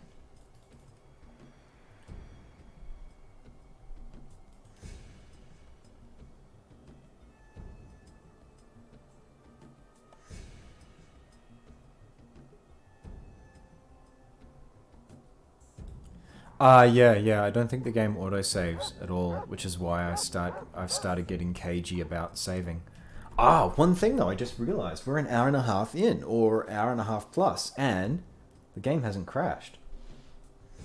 So it's definitely running better. That's good, because on Monday night, I think you were around for that, weren't you, Ozdek? We had some pretty terrible stability issues, just with regular crashes. Mods. I am using the restoration mod. I'm using the latest version of that. So getting all the delicious new content and stability improvements, apparently. Alright, let's go back into the Slavers Guild. Do-do-do-do.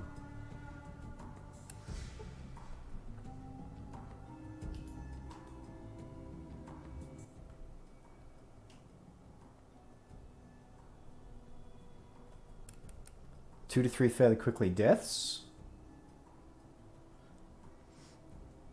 Slavers Guild. A man named Vic. Who's Metzger. Alright. So for future reference, folks, the door at the back is not where you go to have a chat to Vic. Yeah, that's right. 2 to 3 crashes in fairly quick succession. Yeah, so it looks like windowed mode is actually weirdly... That's so weird that windowed mode is more stable than full screen on my PC, because normally windowed mode is the thing that crashes. Meh. I'm not going to look a gift horse in the mouth, though. It's actually a lot easier to play in windowed mode. Yeah. Am I getting pickpocketed? I am, aren't I? I was wondering if that was happening. Well, I still got $24. Who knows? Alright. About Vic. Can I see him? Why are you keeping him here? What kind of transmissions? Okay.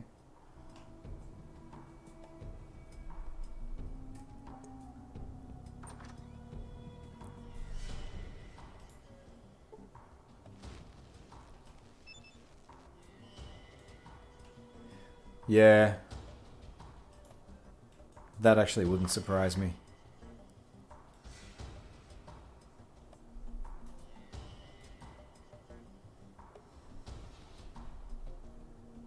I still have 24 caps. Hopefully they're not stealing things, because that's much harder to keep track of.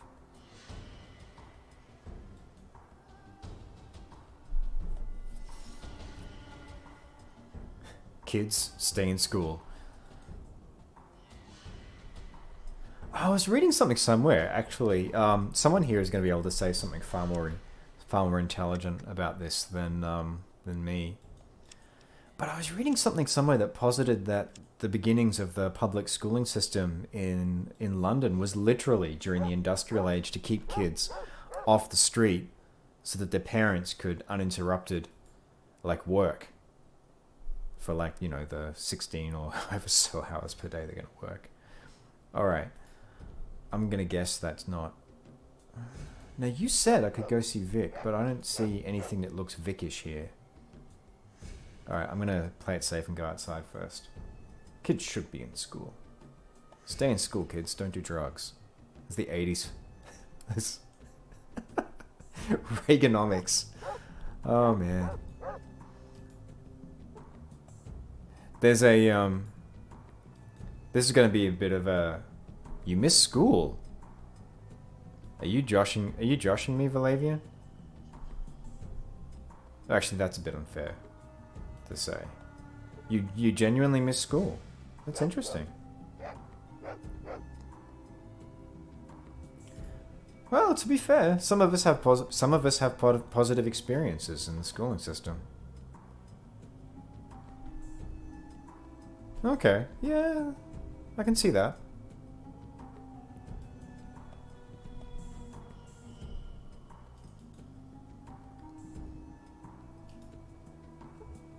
I think especially if you're growing up. Yeah, I'm on your side of the fence, Baked Alien, but I think it comes down to a lot. I think it comes down a lot to personal experience too. Like if your childhood was unpleasant, then you're not likely to pine for the days of school because it's hard to associate one with the other. But the ideal thing that you're shooting for is to have a positive experience. Public schools in the UK set up to teach the middle class kids.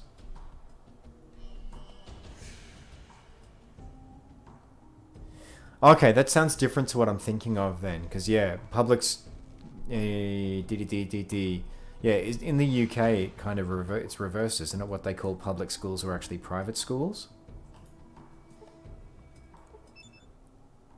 All right, I'm gonna ask you again before I open the door.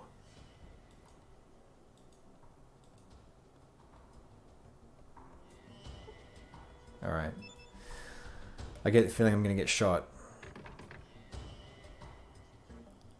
Ah, love you all to stop calling me a bitch. That would just be ace.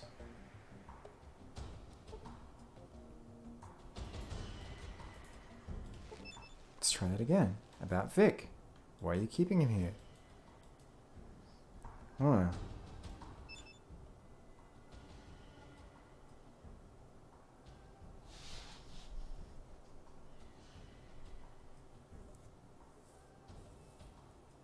Oh, I'm sorry to hear that, Valavian. And yeah, that makes a lot of sense. Like, if things were better, then of course you're gonna look back to then. Yeah, I'm sorry to hear that, man. But you can't call school in the EU anymore. Yeah, what does schools in the EU teach? I'm surprised to hear you say that, Baked Alien. Where are you based? Because some of the, like, I don't know if it's I don't know if it's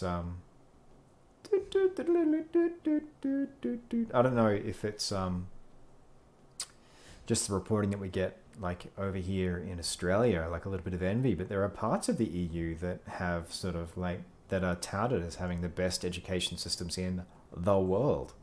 So it's interesting to hear you say that. Are you talking like across the board? Gotcha. Yeah. Do you mind telling us where you are based there, or?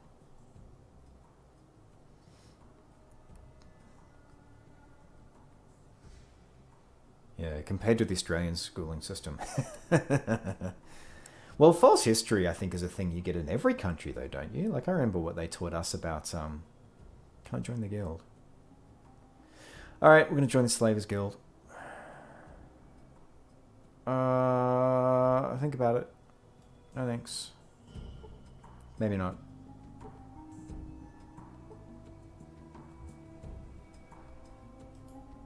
Alright, I'm so confused now because it's not going to give me... He must be in one of these rooms then. No?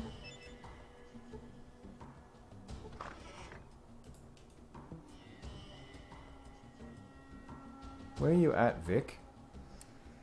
Because if I try and go into the other room, I get shot. You out there? Are you out there?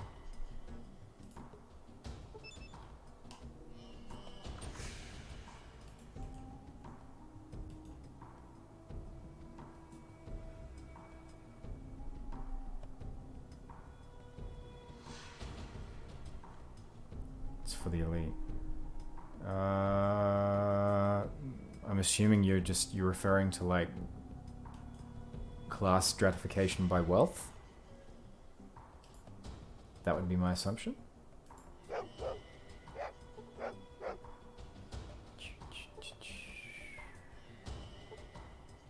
See a big primitive looking man. Doodle-doo-doo. Vic, where are you?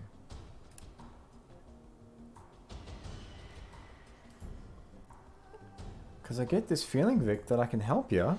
Because I've got a radio.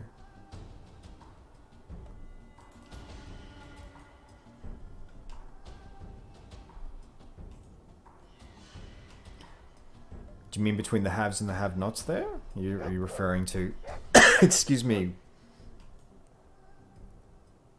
Like class gaps from a wealth perspective?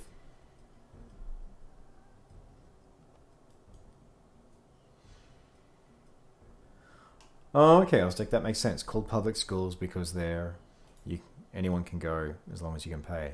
Okay. There you go.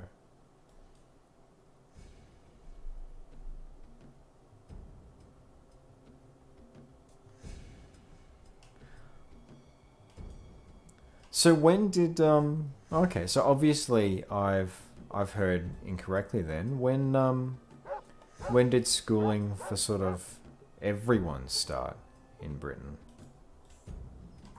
Maybe I've gotten fiction confused with fact there.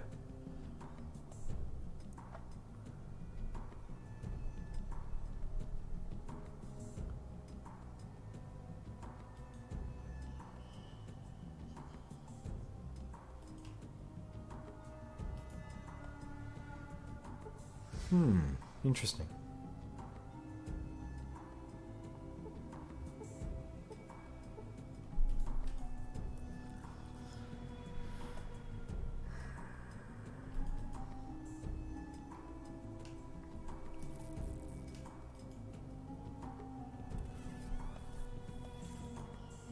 Do I want to become a slaver? Not sure I do. Not sure I want to become part of a guild.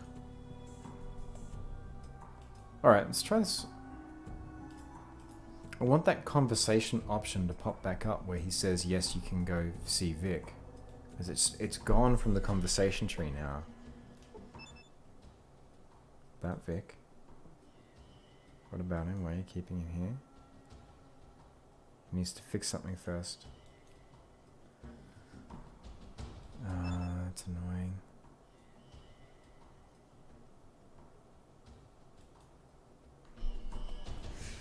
I'm not going to survive a fight against those people either.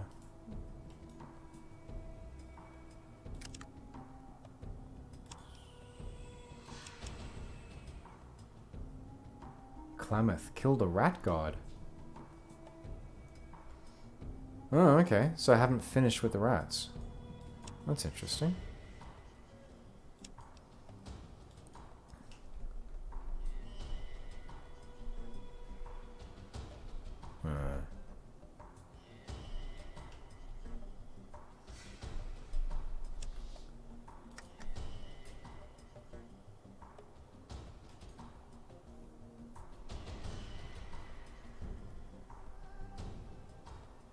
I wonder if I've miffed something in that conversation tree.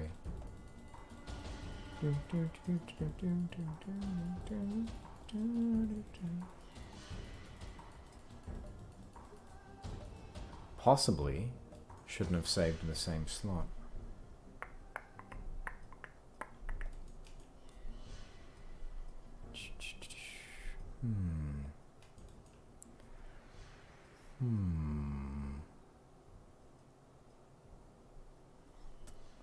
I wonder, you folks around, do you work at all hours? How dedicated are you to your work? Yeah, that's certainly what you're saying there, Bagdalian. Like, that's certainly the case in Australia if you want to go through private schooling. Private schooling is fairly expensive, but the public schooling system is not bad. It's being gutted at the moment, but it's not bad. Alright.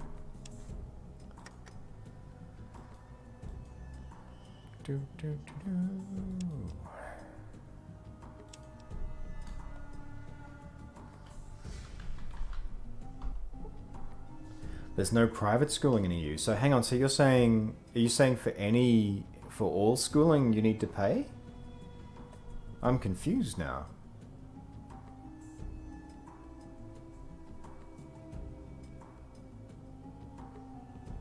So education's not available for everyone? That can't be right. Like, there would have to be some sort of universal education, or am I...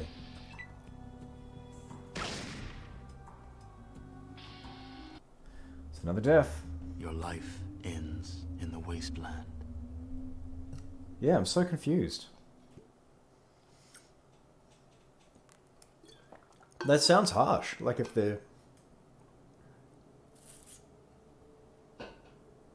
Sorry, private school can or can't teach what they want?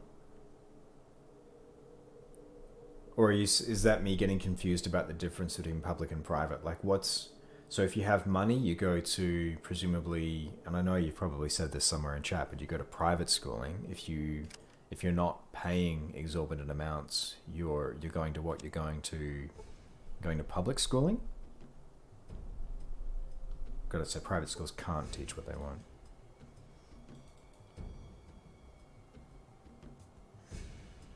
So that sounds similar to, in Australia, I think we refer to them, no, it's US that refers to them as charter schools. We've got a different name for them. But there's a similar thing in Australia where you've got sort of a standard curriculum that needs to be taught. But surely that's a good thing. Like the idea of a national ratified curriculum is something that would be a good thing, isn't it? Or am I missing something in how you're looking at that?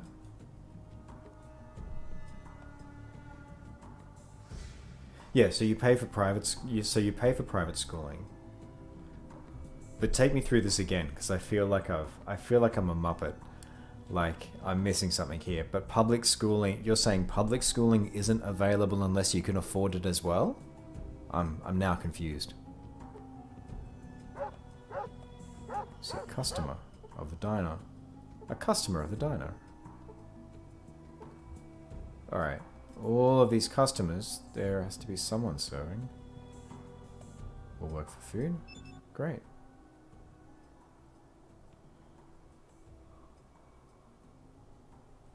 What's your story?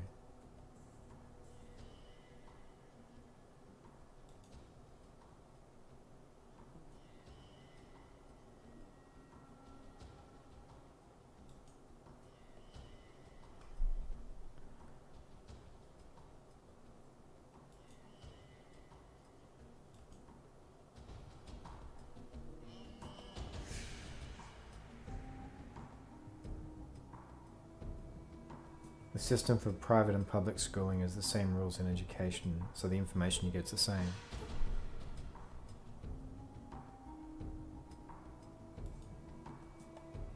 Okay, so what's the incentive for private schooling? Is it sort of similar to here in that it's about the connections that you get rather than the quality of teaching?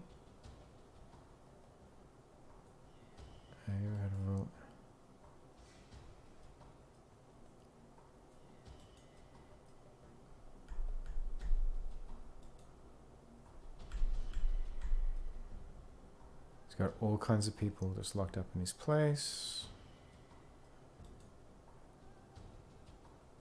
What is there to do here in town? Give you a free meal? Sure. Alright.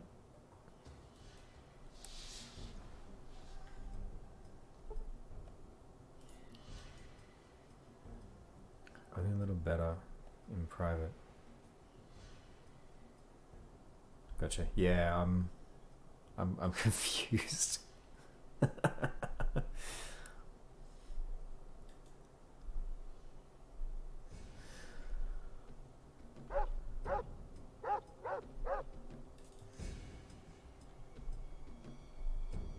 Yeah, see that? I mean, that resembles what happens in Australia, and the only benefit going to private school seems to be it's about who you meet. It's about the circles that you move in.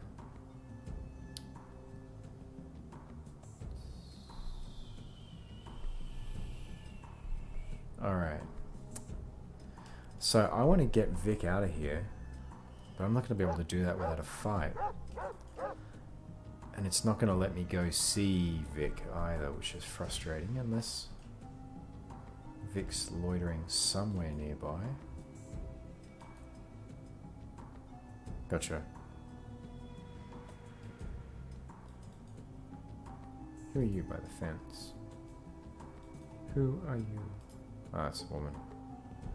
She's a slender, primitive woman. Do. Yeah, I got when I was going through like state school, our public education system, I was on the debating team in high school, and we took great pleasure in just skewering private school teams who would turn up in their fancy blazers, all hoity-toity. So Valavian, what is the... Is there something you can think of? Like, what is the... What is your fondest memory of school? Do you have one that comes to mind? Looking back fondly at that point.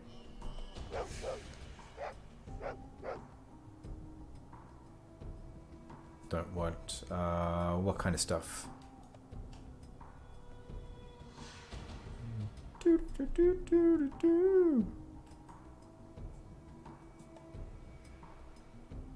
Oh, public school in a year. Oh, I see what you're saying.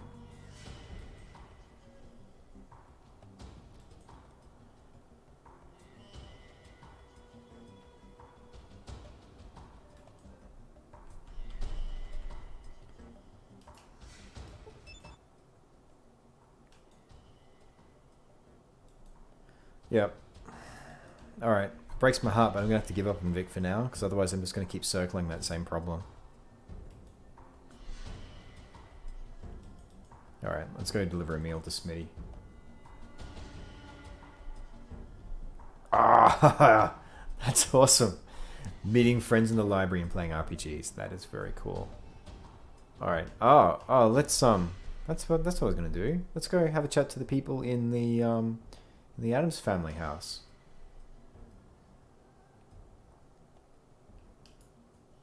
No, you don't. But I mean, that's not why. Wasn't the question I asked. It's just like, it was around fondest memories. Oh, you folks are sensitive. Cyberpunk 2020. Nice. Oh wow, you should. You absolutely should. That's good said to me. Wanted me to check it for him. Well, he wants to be sure.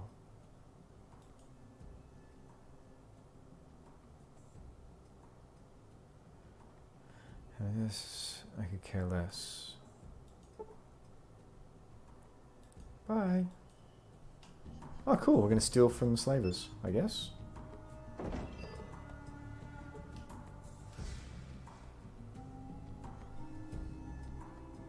Oh yeah, Cyberpunk 2077, not 2020, 70. Looks amazing. No one does an open world RPG quite like CD Projekt Red. Congratulations to Valavian as well for reaching initiate level.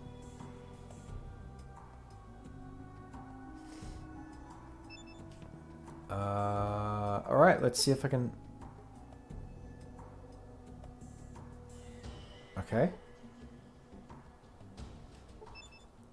Chemicals. At some point in time, I think I just accidentally did a quest from later on. Ah, how good is The Witcher 3? How good is it? I'd go grab my Witcher pendant from over there, but bruh. One of the things that I'm really interested in seeing with the writing in Cyberpunk 2077 is the writing team for The Witcher do an amazing job of creating what are oftentimes difficult choices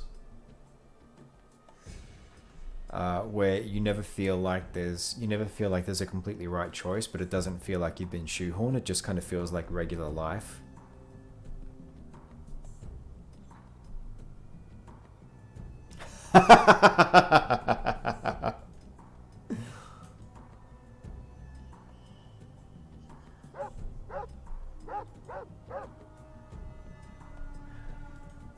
I find it, Witcher is a really interesting series in terms of its fandom. I don't know if part of it is just the eye candy that Geralt represents in the games, but and I'd be interested, for those of you who have read the books, what you think. But I found reading the books, that dude, the author, Andre, I think his name is pronounced. He has a serious problem with women. and like that stuff is scrubbed away by CD Projekt Red and their writing team for the Witcher novels to some degree. Like, you know, Witcher 1 still has like sex trading cards, but you know, they've by the time you get to Witcher 3, like, it feels like the way that it treats Yennefer and the way that it treats the other members of the council, like, it feels a little more nuanced. Like, it still loves a naked person. Like, they love their boobies, but it feels like what they do with the characters is a little more respectful.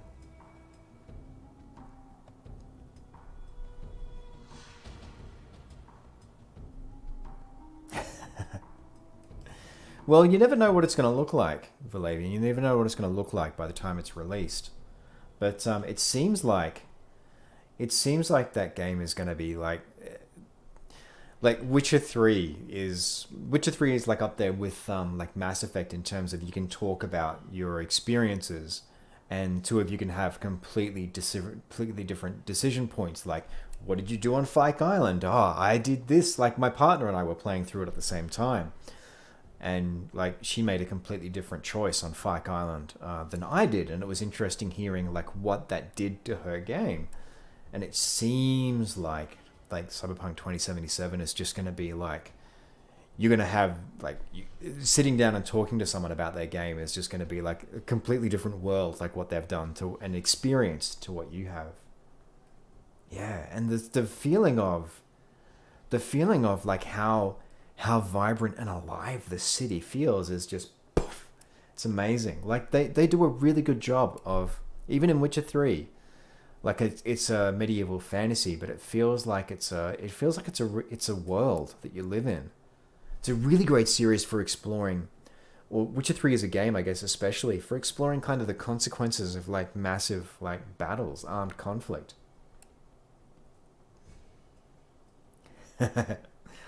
Yeah, I think Baked has got you there, Valavian. Like, you'll have to start getting your daughter to cosplay as Ciri.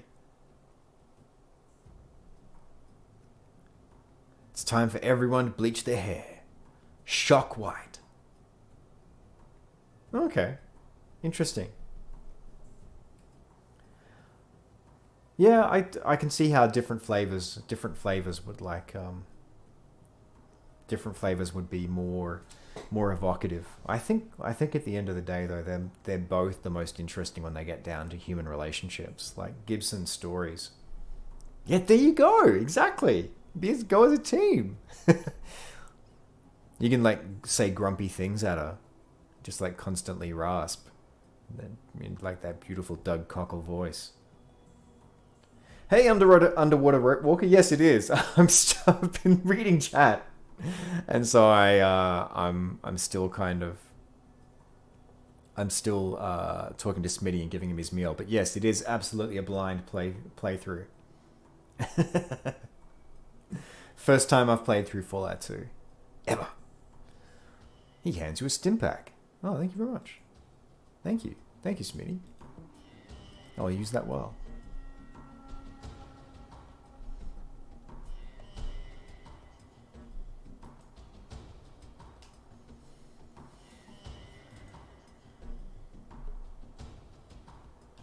Yeah, quick question actually, because Baked, both you and Underwater Rope Walker asked the same question. Is it customary that people will tag in the descriptors for a playthrough, whether it's a blind playthrough or not?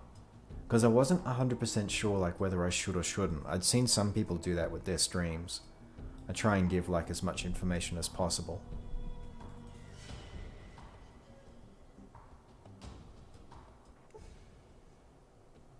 Yes. Humans are the worst monster of all. That's what makes the best post-apocalyptic stories. Excuse me. Night of the Living Dead. You can take it back to the origin of the zombie genre. And it's such a beautiful point.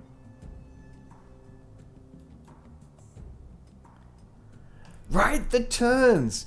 Yes, that's one of the things that I think I love what it does in terms of, like, I'm reading through the Expanse series at the moment. Oh, I've gained 10 karma. Oh, there we go. I missed that before. Yay! Yeah, one of the things that Witcher 3 does, I think, really well is you relate to characters in different contexts. And I suppose if you play through all of the series, like that's magnified. Like you kind of wear the consequences of some of your choices from Witcher 2 and Witcher 3. Oh, yeah, sorry. No, that's okay. The question was if people are doing blind playthroughs, is it customary that you will tag that in the like in the name of the stream? Just because that question's come up a couple of times, and I'm wondering if it's normal that like people would put that information up front.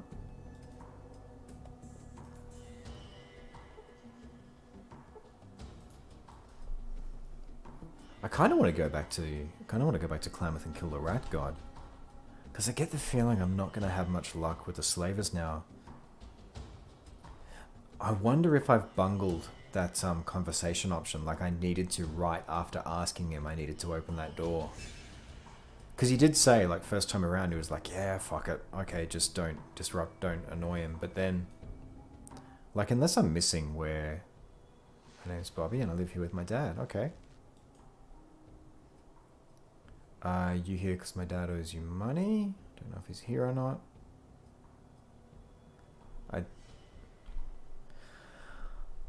Oh, okay.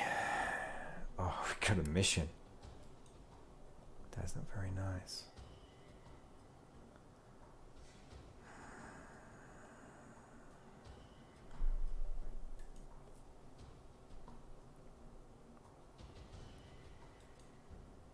Sometimes he tells me to take things, but he says it's a game.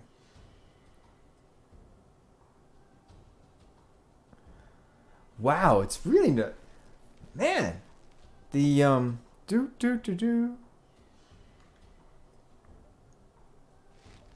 Prefer not to give an answer. Oh, no, I was just asking about whether it would be appropriate for people to tag, basically, the stream as a blind playthrough, that's all. Like, not about anything in the game itself. Nasty bruise on his arm. Oh, ha, ha. When a game just finds your button and just presses it, we got a mission. The two choices I'm getting here are very, very far apart. Like either I'm basically jumping on board with the whole idea of beating him. I'm just going to put the mic off for a sec while I eat an almond.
Oh, there we go. Thank you. I forgot to put my mic back on after eating a baked almond.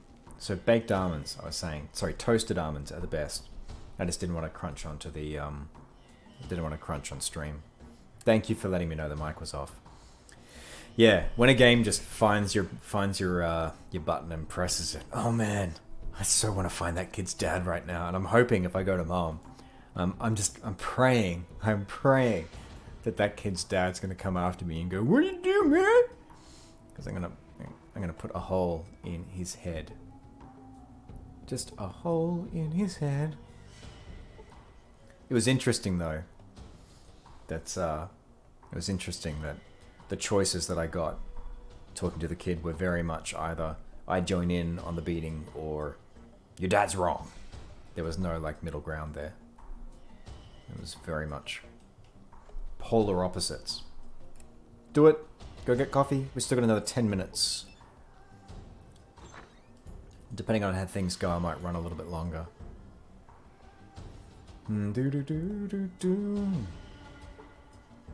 Coffee. Always coffee. Alright, let's go have a chat to Mom. Mom? Mum's warm apple pie. Congratulations to Ozdek for reaching initiate. You are catapulting through the ranks, sir. Someday soon you will be leading your own missions. Invertebrates that love to fall out of the sky. Whee!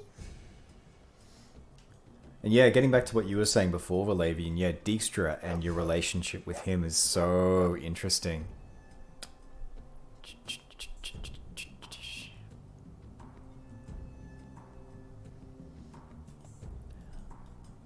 How far are you through Witcher 3? Because I don't want to spoil anything. Accidentally. Alright, let's see if we can clean up this town a little bit. I love that the door to Metzger's like stash is just open now. It's not going to close. It's great.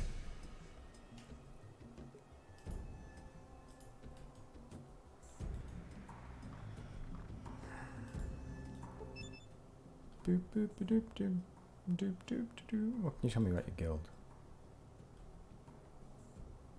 Right. Let's go chat to Mom. I am perplexed. I am perplexed about that.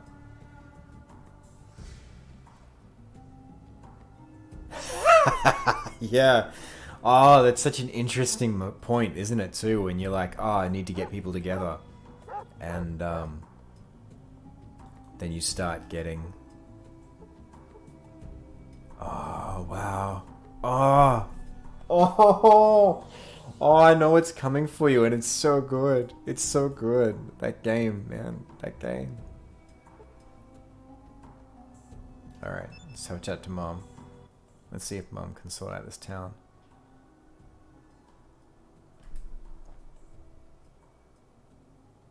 Sounds great. Let me at it. Will that do it for you? Oh, yay. Got some heals. Sure will. Let me ask you something. You're not my mom! Oh, nice. There's poor children living on the streets like that. A lot of them could still get by. Please take pity on him. I'm not saying it's right. Guys, from right here.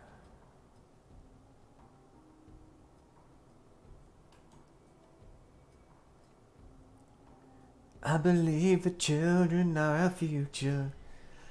Treat them well and let them lead the way.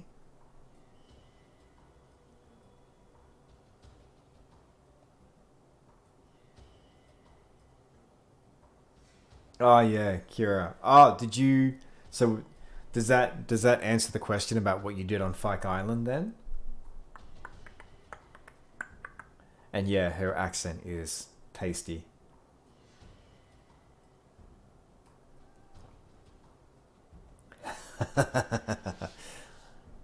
So, not a fan of redheads then, I take it.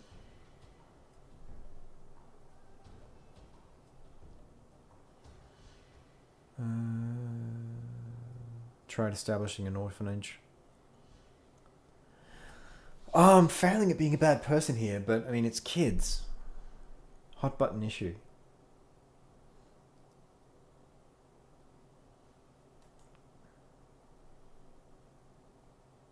You see, I procured. Bunch of lowlifes are squatting there and refuse to leave unless I pay an absurd fee.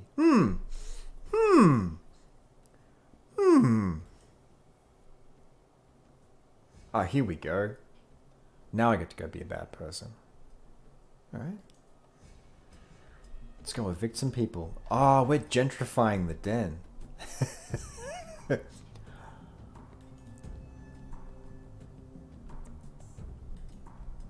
Those people were in the orphanage before it was cool. Nice. Yeah, it's so good. Back before I was able to stream, I did a bunch of game capture for a playthrough of Witcher 3, but it was too time intensive to sit down and start doing stuff with the videos in the way that I wanted. It's such a good game. Oh, wait, what? Cough to work. No.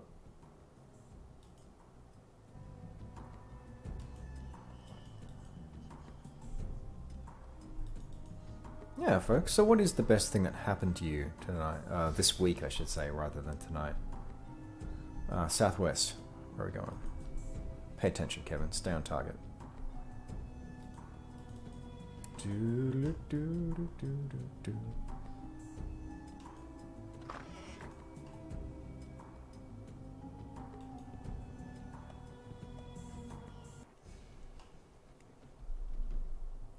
Yeah, the writing in that game, the way that the writing in Witcher 3 and the way that it gives you these really emotional moments.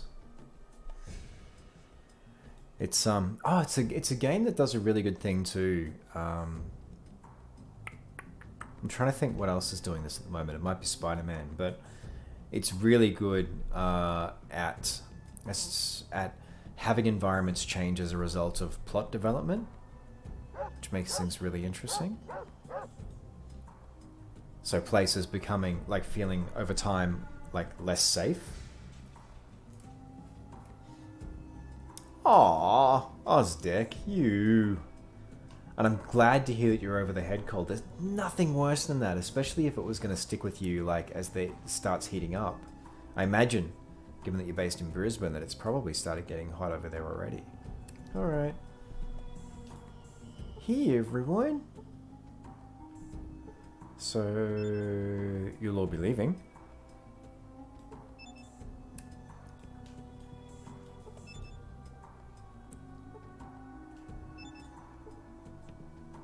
Do you have a spokesperson?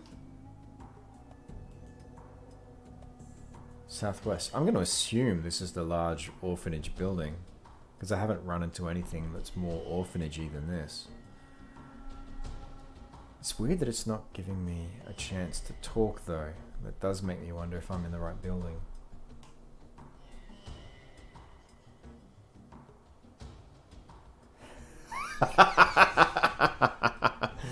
Nice. Oh, the Dandelion arc is fun.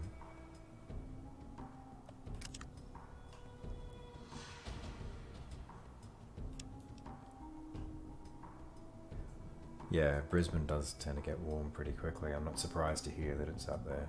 Yeah, performing in the play is great because it's it's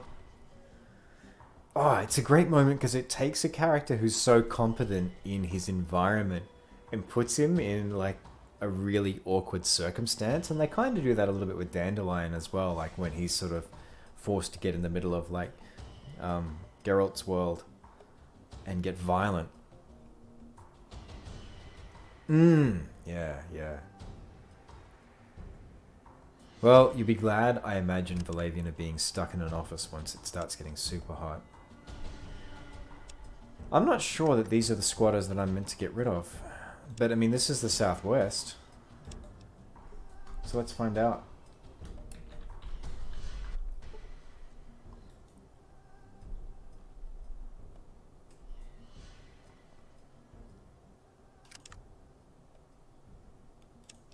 Yeah, this is about as Southwest as it is.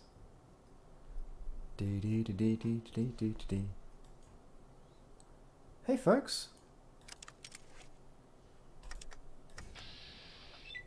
This is on brand.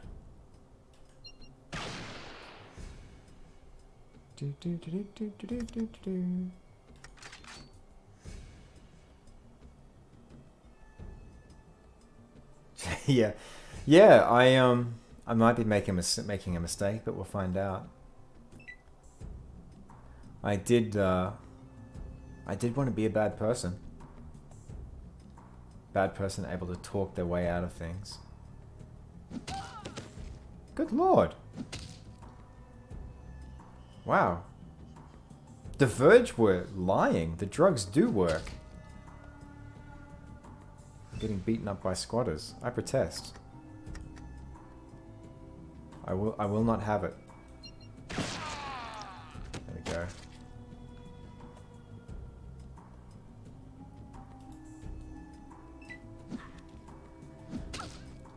Yeah, I know it's a critical darling, but that was one of the things that turned me off playing BioShock, like the first game. Like, I was really surprised.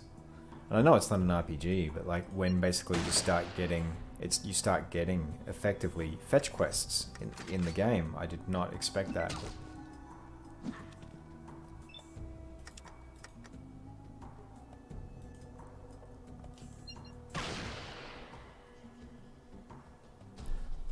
Squad is tough.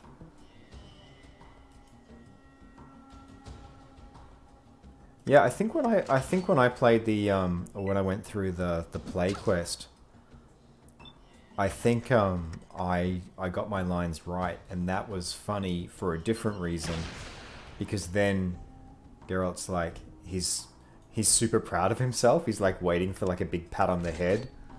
He's like, I'm not bad at this. Oh, I don't want to use that stim pack. I want to see if I can get away without using it. Seriously, I missed. This may be the end of me.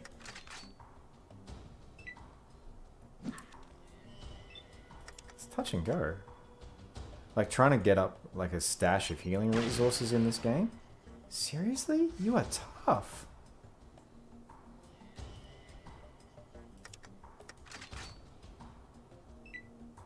Oh, there we go.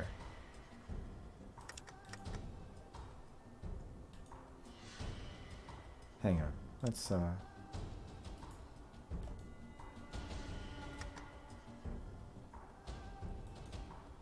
just do a torso shot. There we go. Consider the town gentrified. Hostile creatures. Who's hostile?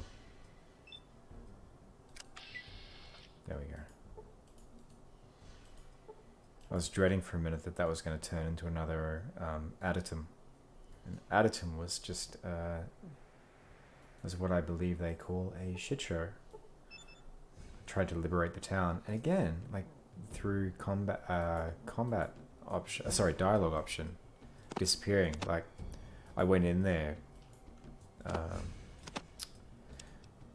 all bright-eyed and bushy-tailed, going, "Oh wow, I can send in this cool evidence. I can get this cool evidence about how someone has been betraying everyone, and that will turn the town to my side." But I ended up messing that up. Didn't get the evidence, and so killed everyone. Like everyone.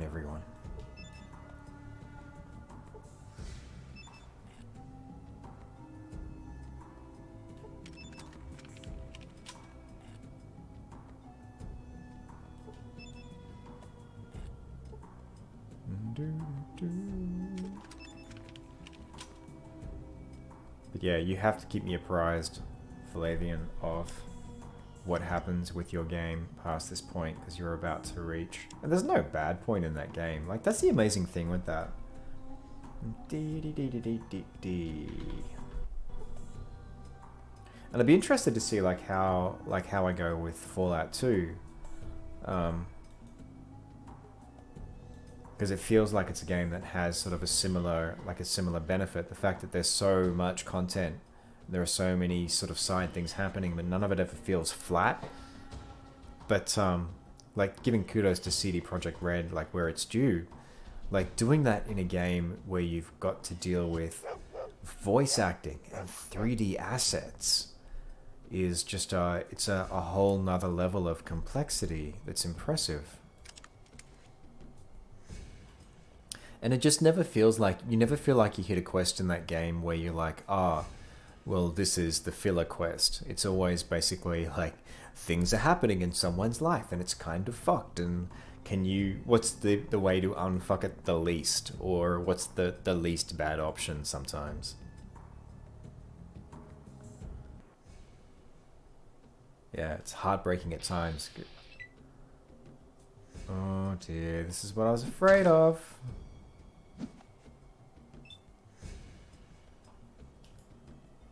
Is he an addict?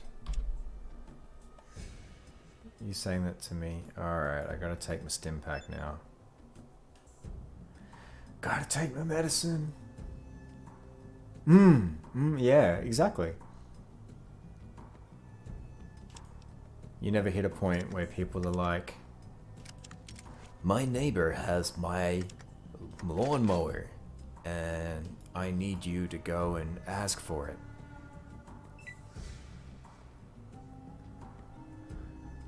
Oh dear.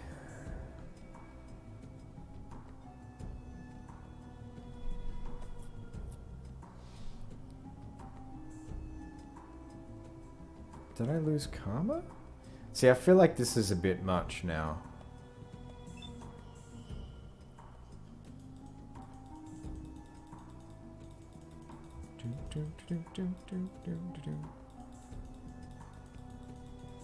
I feel like it's a bit much. Oh, I suppose there was a big gunfight.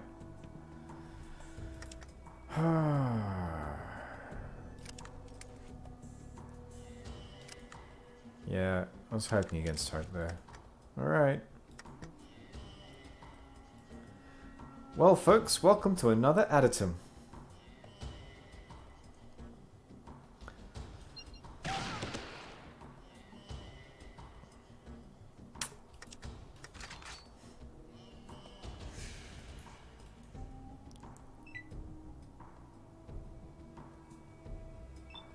Cool.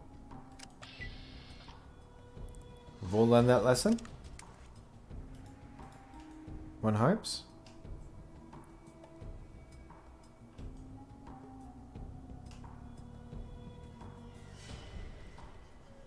Given that that was an addict, I'm hoping it's like a factional allegiance there. The other thing, so I'm hoping that like everyone else isn't going to turn on me and Mum's not going to go, you're a bad person. Like, I'm guessing I flubbed it. But I like the story of like how I flubbed it, so I want to keep that.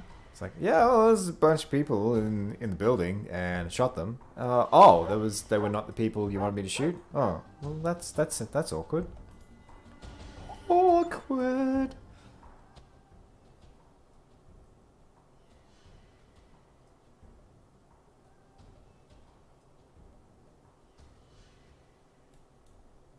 Yeah, exactly. I want to own it. Status. The den. I guess that wasn't the right building? Because I don't have an update for...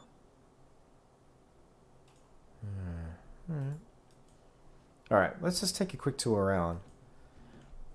And see what we can find. But it's feeling like we're close to a good point to round off tonight's stream. Just see if we can find the building that she was talking about rather, not talking to. Who knows? Maybe Mum talks to buildings.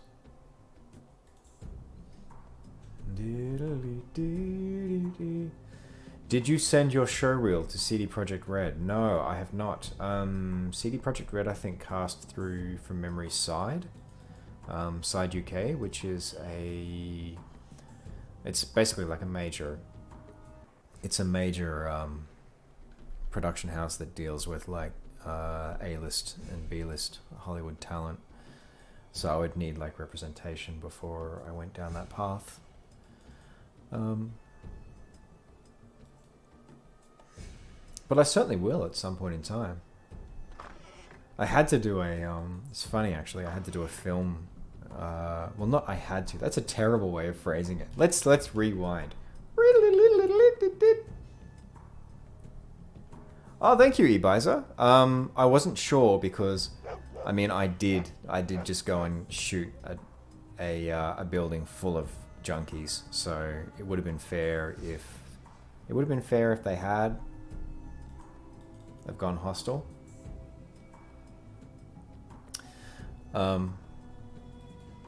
Yeah, I will at some point. Thank you so much for the encouragement. See a gangster. You see Lara. I guess I am now. Sure. Let's go see Lara. Yes, the thing I was going to say though is, and this isn't me stepping forward and going, oh yeah, I can do what Doug Cockle can. Like absolutely, because the dude has chops. But yeah, I did a film which wrapped up early this year, like a voice role, lead voice role for a film, and it was basically having to do that same sort of like they wanted like that Eastwood rasp kind of hero. Like badass voice, sort of generic badass voice, and so yeah, it was a lot of fun, but it was very much in that wheelhouse. And I was reading an interview with Doug Cockle a little while back, and he was saying that like for the first Witcher games, and you can hear this in Witcher 3, like there are points where he breaks out of it, but they were very much like no, tamp it down, flat, like flat. So he'd be putting like humor into lines or character, but they just wanted like that. They just wanted an even rasp. They just wanted him down there like that, like just that Eastwood inspired sort of like this kind of thing. There's never a point where Clint Eastwood yells or like, well, except for like Dirty Harry does. But like you look at his westerns and it's all kind of like he's just talking like this the whole time. That's more like Palance, but you get the idea. All right. Yeah, Doug Cockle did all 3 games. As Geralt. From 1 to 3. That's I'd love to have that kind of relationship with a studio. That would be so much fun to take a character through that kind of growth.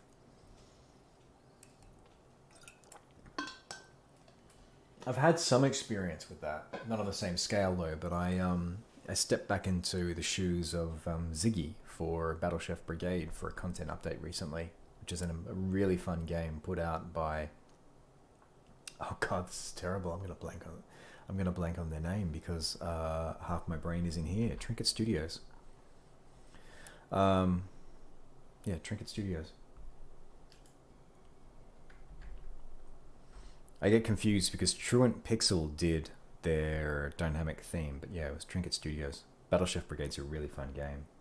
Tom Taylorson voices the lead compere for the competition, and he was the male rider in Mass Effect Andromeda, and dude's got like serious talent. Witcher 1 was on sale for 2 weeks ago for $2. Nice. I think if you buy on Steam, do you get the enhanced edition automatically? Because I know Witcher 2 has an enhanced edition. I'm not sure about Witcher 1. Oh, who did the Witcher audiobooks? All right, let's get a job. Let's finish the night with job. Let's get hired. Got any work? Cause trouble. All right. Do you have any work? What would you like to pay me to do? There is something I'm curious about. Sure, what's that? Oh, sure, great. That's an easy $200. It was easy, I already know.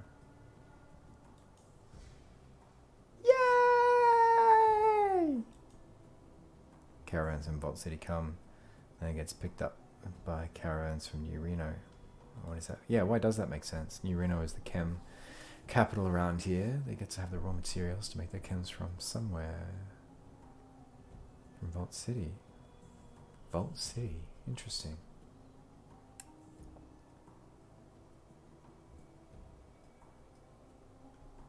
Oh, nice. Cool.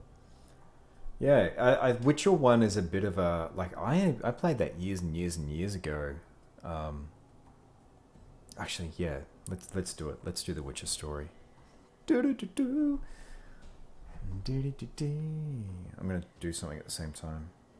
Boink. Let's do the Witcher story.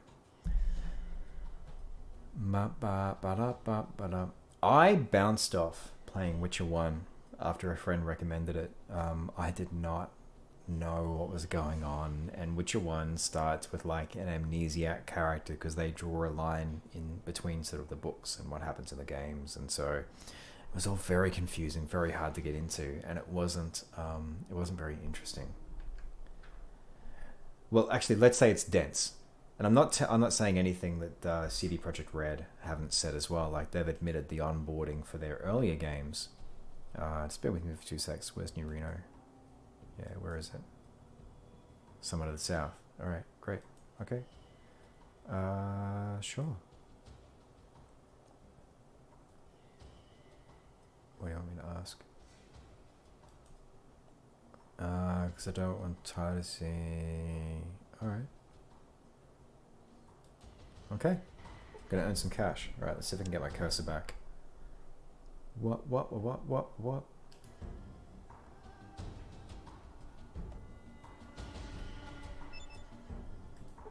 I'll catch up with chat again in a sec. I'm just gonna get my cursor back because I want to see if I can find...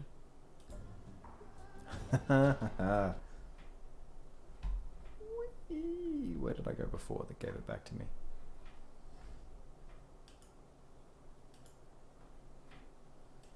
Because the windowed mode of Witcher, not Witcher, Fallout does funny things with my cursor. No. Oh, where are we? There we are. Alright. Alright, so to continue the story, while you lovely people are chatting in chat, I'm just going to find a link. NY trailer. Do. Where is it? There we go. Like to remember. I'm not going to play it, but I'm going to pop a link into... Hey, Sammy P. Thank you for joining us. We're sadly about to wrap things up, but it's lovely to have you. Here's an awesome Witcher trailer.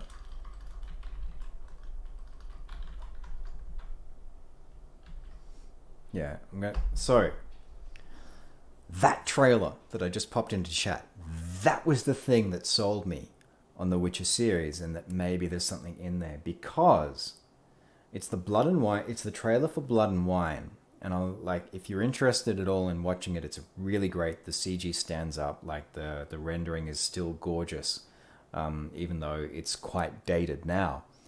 But the thing about that trailer that hooked me is, if you've ever seen a film called Heat, which is this amazing like cops and robbers drama, done by the same director who did Collateral, whose name escapes me at this point in time, but it's well known for being the first film where you have De Niro and Pacino on screen at the same time, and there's this amazing scene in a diner between the two of them.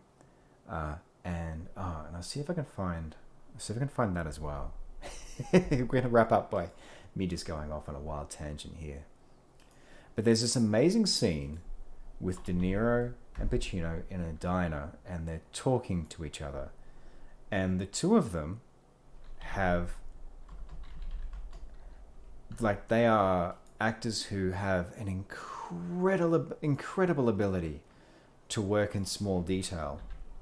7 years. But here's the thing about that scene that I love, and at the same time is so heartbreaking. These are two professionals whose lives are largely a fucking mess. They dedicate themselves to what it is that they do. And De Niro and Pacino's characters are two sides of a coin. Lawbreaker and law enforcer, like policeman and professional criminal. It is the only moment in the film where either of those characters is really understood by and is dealing with an equal. And they play this really interesting cat and mouse earlier in the film. But you get this sense in that moment that this is the only time they're talking to someone who really gets them. And John Woo plays with this a little bit in some of his earlier films like Hard Boiled and A Better Tomorrow. The idea that these two people who are polar opposite sides of a coin are the only people who can really understand each other, and yet are so, by necessity, because of the way that they live, are divorced from each other. And it's this beautiful contradiction. And the Blood and Wine trailer, without saying too much about what happens with it, you get that same sense of two people who are two sides of a coin, like Monster and Monster Hunter, and they have this shared context that no one else has. And the Witcher 3 really delivers on that promise, and that was what made me feel so good about that game. The sense that The Witcher as a character is kind of this role that lives between worlds and never really wanted. It's like there's a lot basically for me in that series that evokes the same sort of things that I find interesting about the trope of the gunslinger in westerns. Like, you want a gunslinger in town when you've got bandits, but the very minute that your problems are solved, you want that gunslinger the fuck out of there, because they will cause problems. They will bring violence just by the nature of them being there. And you see this in the Witcher games. Like, his presence will just cause people to come up basically and just want to have a go at him because of who he is, or because they don't like him, rah rah rah. So yeah. So so the Blood and Wine trailer, like, I bumped into that one day, and that was what actually sold me on the series. So I highly recommend. I'd love to hear, like, have a look at both of them, and I'd love to hear from you, like, whether you think that there's that parallel there that I see between those two things. Because yeah, I really love that. All right, I'm just going to take a second to catch up on chat, and we'll wrap up for this evening.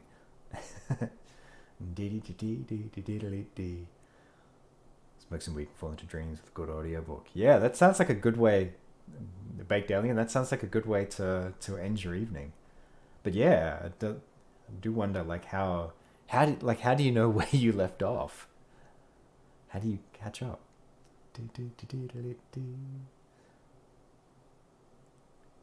Yeah, Sammy P, I'm with you. Like, the first two Witcher games, I think, are a little more inscrutable.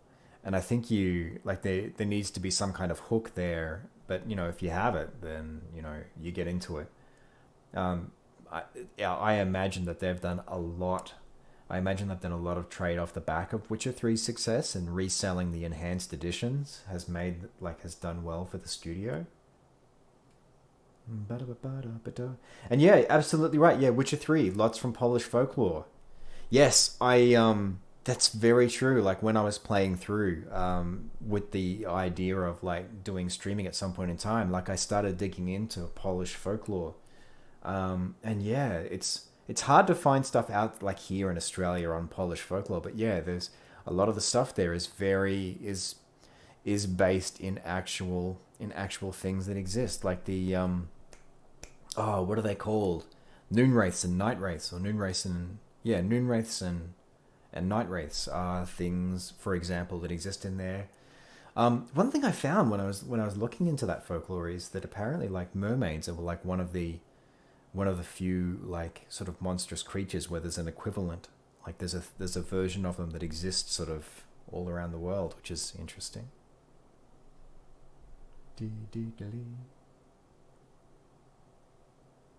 Oh, sweet. I'll check out the link that you've posted, Valavian, for Heat. I will check that out after the stream. So I've loaded that up, and I'm just going to pause it now. Ba-da-ba-ba-ba. I imagine if you show your daughter Heat, she would point at you and say "Daddy" as well, given the whole Val Kilmer thing. Oh, the crones, yeah. Yeah. Well, there we go. Congratulations as well to Baked Alien for reaching initiate. Well, it's nearly 11:30. That's almost half an hour past when I was intending to end. But it's been so good. It's been such a pleasure having you all here tonight. That just running long felt perfectly natural. So we headed down to the den. We haven't managed to get Vic back. And I don't think we're going to be able to because I think I bungled that conversation tree option. But we'll see how we go. But thank you so much, all of you, for your company, especially, well, I mean, to all of you, because it's been amazing, but it's been great to see some new faces in the mix as well. Thank you so much for joining the family. Thank you so much for being part of the stream. I really appreciate that. I will be streaming Fallout 2 again on Monday night, so the same starting time as the stream tonight. But in math being an important skill, today is Friday, in 3 days' time. I also stream horror games on Wednesday night in this time slot as well. I'd love to have you there if you're interested in that. Otherwise, I completely understand that it's a lot of time commitment, like, joining one of these streams. So, no hassle. But thank you so much for your company tonight. It has been wonderful, and the chat has been just fascinating. Like, I know that there were points where I just completely stalled on playing the game because we were talking so much. So, have a great weekend. Have a wonderful week, and I will cross paths with you when I do. One thing, very quickly before I do pop off. Best thing that happened to me this week, to answer my own question as well, it was actually, and this might sound really daft, but it was fixing a tap, bath tap that had just sort of sprung open. Nothing to do with the plumbing, just to do with the bits that go into the actual handle for the tap. But I'm not a very mechanical guy. I don't deal well with physical stuff.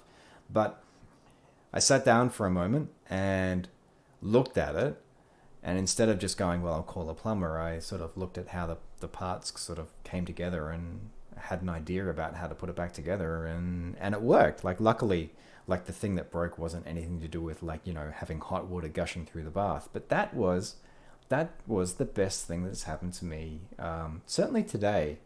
And yeah, I'd probably say it's sticking up there in recent memory, simply because I showed myself that I could do something that I didn't think I was able to do, and that's always a really nice thing. Cool. That's it. Have a wonderful time, stay safe, and I hope to see you out there in the wasteland again soon. Thanks for watching.